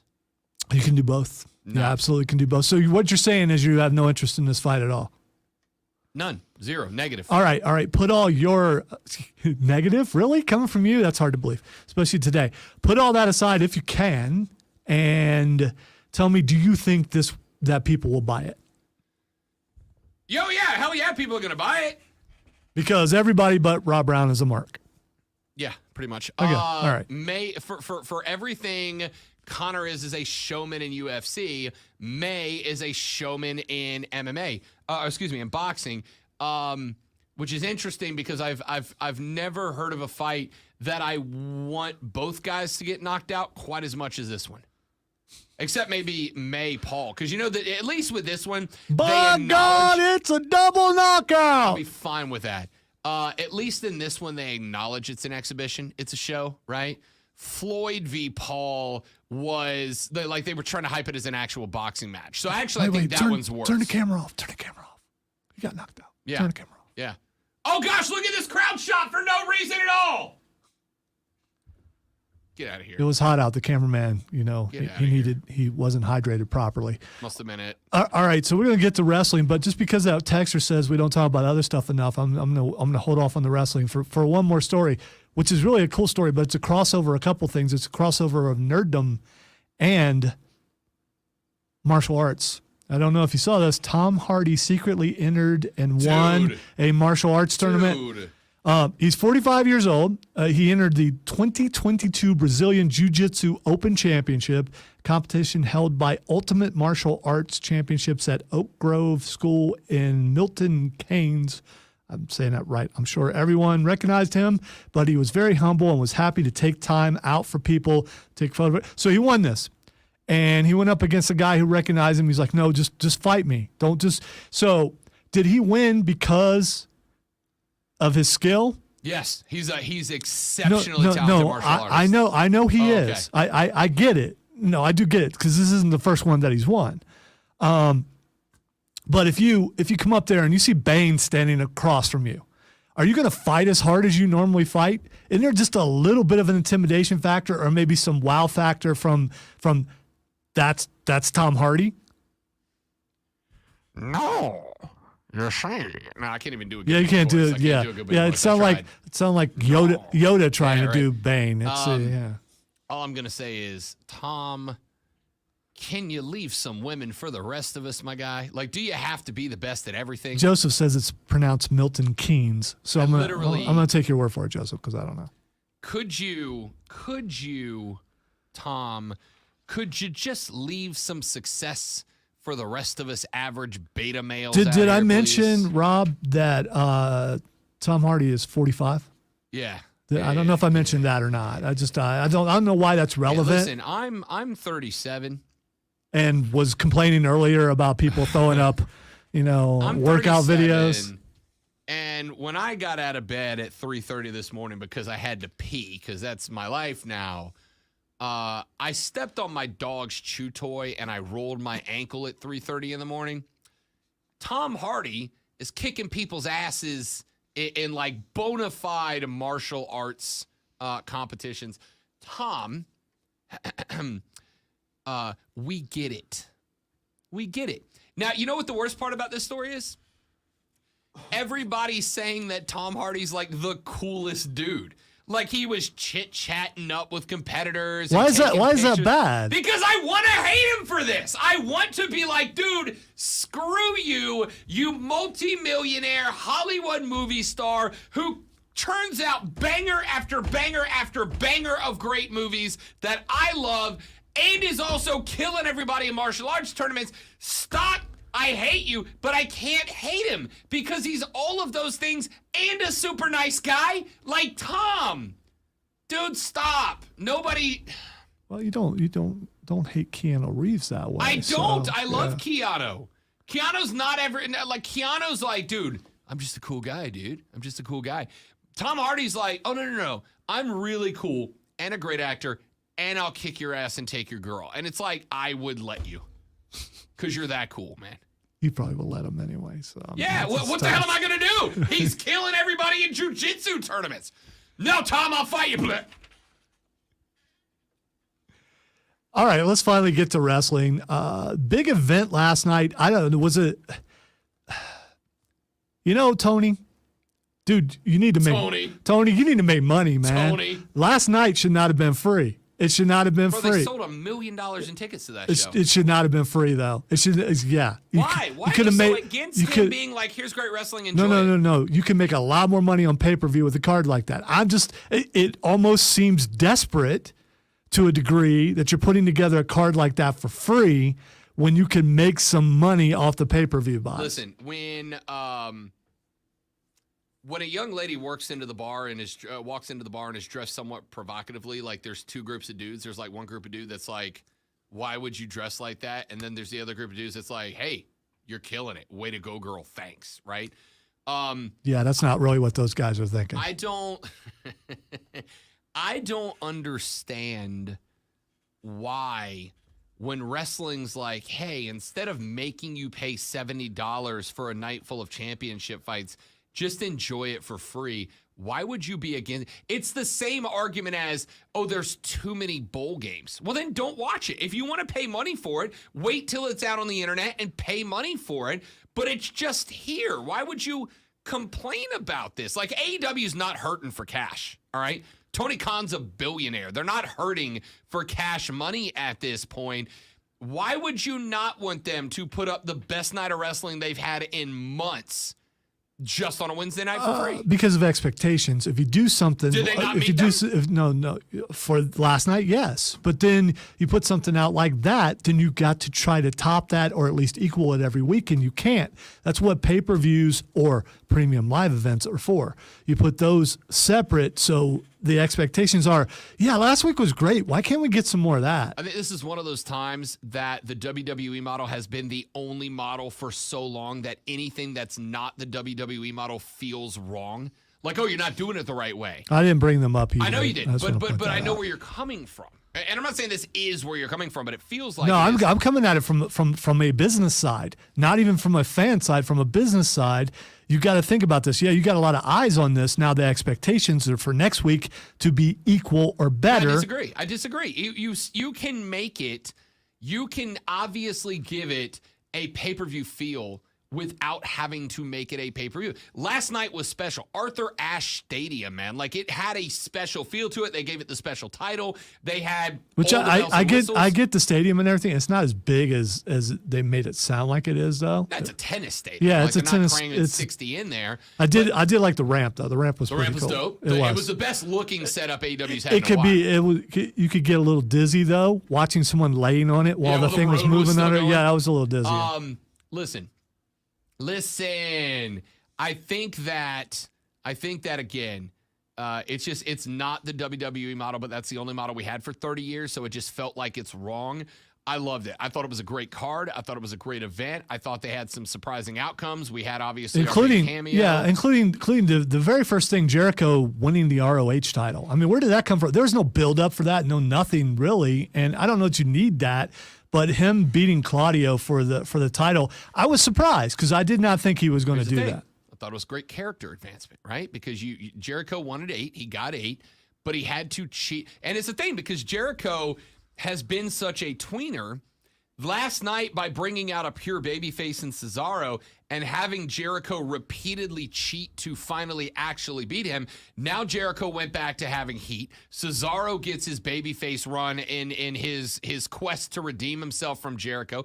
I thought it was a phenomenal start, and at that point, it was like, oh, it's one of those anything can happen tonight moments, right? Yeah, like, I expected him to win. I mean, cheat. Jericho, I expected him to cheat because he's Chris Jericho. Yeah, I don't think it matters heel or babyface for him. It's just he's Chris Jericho. I agree with that, but I think you can still play off of it the right way. I thought it was a great opening to the show. All right, the Acclaim take the championship, and that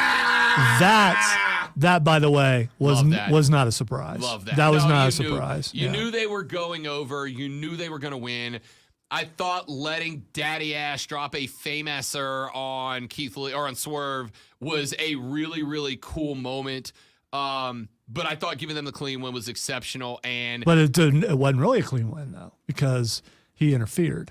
I mean, he did, but he also right. I don't disagree. You're right. It was not technically a clean win, but who cares? Scissor me, Daddy Ass. The rap wasn't bad either. The rap was great. All right, so Max Caster might be the most over dude in that company right now. All right, Saraya coming out last night. That was a little bit of a surprise. I know she asked for her release, formerly known as Paige, but I didn't think she was physically able to wrestle anymore. And if that's the case, that kind of looks bad if she actually if she wasn't cleared in one place and she is cleared somewhere else. I just have some concerns about that. I mean, obviously, I have concerns about it for sure. I most certainly. Because you don't want to see someone brought in for star power and them actually not be able to wrestle and get hurt. I mean, listen, here's the thing: Paige / Saraya is fantastic. If you brought her I don't know that she has the quality. Like if Jericho quit wrestling, Jericho would still be an asset, right? Like he would still be an asset because he's that big of a star. Look at Paul White, look at Mark Henry, still assets, although they are not wrestling anymore.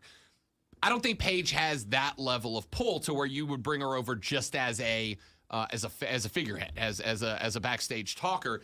I think she's there to wrestle, but there are multiple questions. There have been rumors for a while that it wasn't that Paige wasn't going to get cleared by WWE. Said Paige just didn't want to wrestle anymore. Like Paige was like, okay, I think I'm leaving that in my past because she's making buku dinero streaming on Twitch and stuff like that. So it just got to the point where she's like, I just don't want to really wrestle anymore, which is why she kind of progressively faded into the background. But if she looked at AEW and went, okay, that's a company now I want to wrestle again, all I can say is, because we obviously will not know until she writes a book 20 years from now, all I can hope is that she is definitely healthy to wrestle, right? But keep in mind, we had the same thing with Edge when Edge came back, right? And what do we all say? God, I hope he's okay. I really do. It's the same situation. I hope she's okay. I hope she I hope she can make a run to be comfortable. Yeah, but you also think of Kurt Angle, his situation, where Correct. he should not have wrestled. Neck. No, when he was no longer cleared to wrestle in WWE and he went to TNA and got into a lot of problems with painkillers and things like that. But AEW is not TNA. AEW is not, some little smaller promotion. AEW is what TNA could have been if they were run better. Agree. I think from the beginning, the name TNA implied that this is just kind of a gimmicky stunt off to the side. It was total nonstop action. Yeah, that's what we all think of when we hear TNA. That's what I think of. We got a couple of things that we got to get to before. Because we're running out of time. I hope Paige kills it. So do I. Let's switch to another company. The White Rabbit thing supposedly is going to happen 9/23, which happens to be tomorrow. And there's still some people saying that it's Karrion Kross and it's not the Fiend Bray Wyatt or whatever Bray Wyatt is going to be. But people have forgotten that there was a White Rabbit that Bray Wyatt had with him for a long, long time in the Firefly Funhouse. And the White Rabbit, by the way, was really the center of attention the entire time. And got killed multiple times, but still. And the lights flickered on Alexa Bliss during a match. Who was obviously the last wrestler connected to Bray. They put up that website that you could scan the QR code over Austin Theory's shoulder when he was being interviewed, and it led you to a weird, trippy website that had a white rabbit, and it said, "Who killed the world?" And you played Hangman to find out the answer was you did. Everything points, Bray. I'm going to say this. If they do trot out Karrion Kross in some new gimmick with the white rabbit as a hook, they're not going to do that. They just brought him back with everything that was taken away from him by Vince. They're not going to. It's Bray Wyatt in some way. All right, one last thing. Do you want it to be the Fiend? I don't care. I just want Bray to be back. I've liked my favorite's still Husky Harris. There wasn't a bad Bray I don't care. I loved Husky Harris. I absolutely did. The Wyatt family. I thought the Wyatt family might still be my favorite faction of all time. I loved him. I like the Firehouse play, whateve Funhouse. Yeah, because it was creepy like Mr. Rogers. All right, one last thing. Roman versus Logan Paul. You okay with it, or is this a problem with the WWE? Will this be? I mean, if you want to walk out, I can take us to break. I know how to do that. Listen, it's they didn't have anybody. Do you think this is the first mistake, or was this requested by the Saudi princes? Because I'm sure. Both. Yeah. I think he's going to bring $1 billion. Like I can't not be honest about what Logan Paul is. He's a money printing machine. That's for sure. I don't know why, but he is. And WWE is still about making money above all else, whether Vince is there or not. Back after this, where we decide what Lonzo performs on the show tomorrow. It's the Rob Brown Show in the Fan Upstate.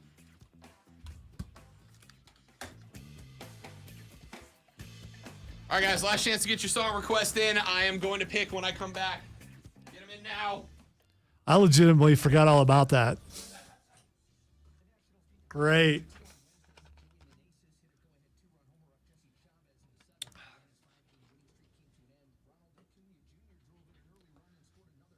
My prediction is it's going to be Britney Spears. That's my prediction. Although he's been really leaning towards Barbie Girl, and I don't get why.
Oh, the red. Yeah, he's going to go with that. He is.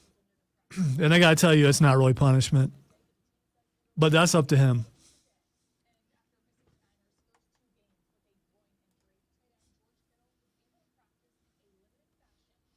Come on, Barbie, let's go party. How hard is that?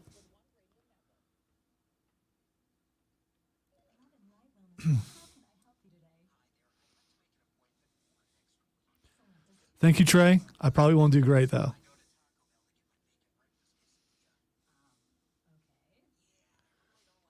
It's easier to sing a song that you wrote. Because if you wrote the song and you change the words, you have artistic license to go, yeah, I was feeling something else while I was singing it. James said, can't wait for the White Rabbit to be Cody or something else no one wants.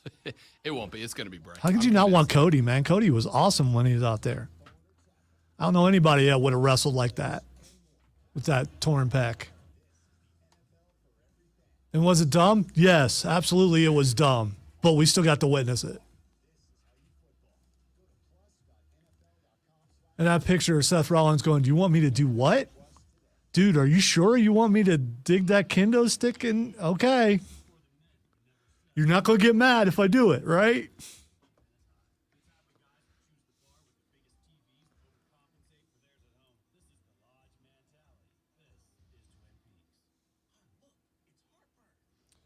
My mom just told me that on Monday, my nephew decided to inform my family that he now identifies as a wizard.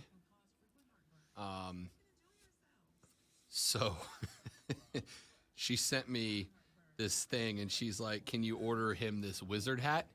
And I was like, "Can I order him a Are you wizard sure hat?" he's not watching right now? Yeah, I got him this. Cool. Oh yeah, I was like, his D&D transition starts now. Can you D&D GM for a 6-year-old, 5-year-old? Of course you can.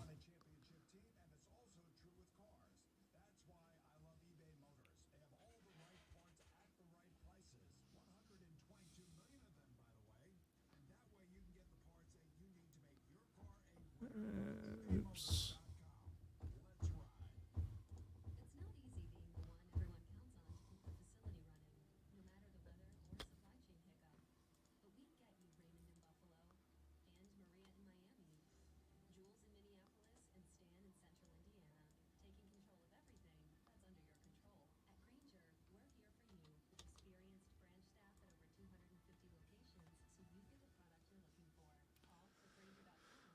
Oh, look at that. We're not going to have time. Yes, we are. I don't need but 2 seconds.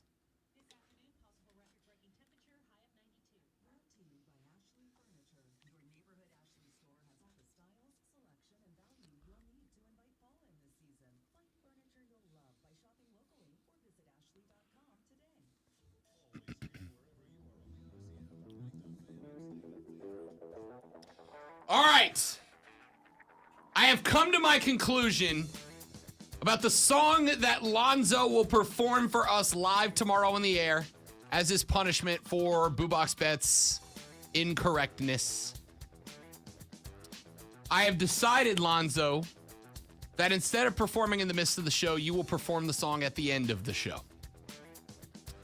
And I have decided, after much contemplation, after scanning down a very impressive and lengthy list of songs presented to us by our listening audience, that to end tomorrow's show, Lonzo will perform for us End of the Road by Boys to Men. That's how we will wrap up our week of broadcasting. I need some energy for the long ride over to the other side of the state to call Burns football. So to end it on a high, to end up our broadcasting week, Lonzo will perform, including the bass parts, End of the Road by Boys to Men. That's you're going to have me butcher such an awesome song? That's horrible. Give it your best shot, buddy. That's- Hit me with your best shot. It's not about me. It's about them. Oh. I feel bad for them. I think they'll appreciate I'm not it. talking about them, the listener. I'm talking about Boys to Men. Tomorrow, to wrap up the show, Lonzo will perform End of the Road by Boys to Men, and that is how we'll cap off our broadcasting week. Jim Rum's up next in the jungle. Mark and Diesel take you offsides at 3. For Lonzo, who hates me, and everybody else, thank you guys for listening. We'll see you back here tomorrow to wrap up the week on The Rob Brown Show. And the fan upstate. Later, brother. All right, admittedly, he got me with that because that was not what I was expecting. And I'm sorry. Texter said, will Lonzo's version be available on iTunes? Swerve! Little bit.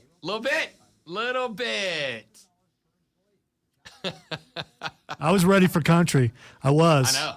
And you guys would have found out what I said is true. Country is easy. Anyone can do it.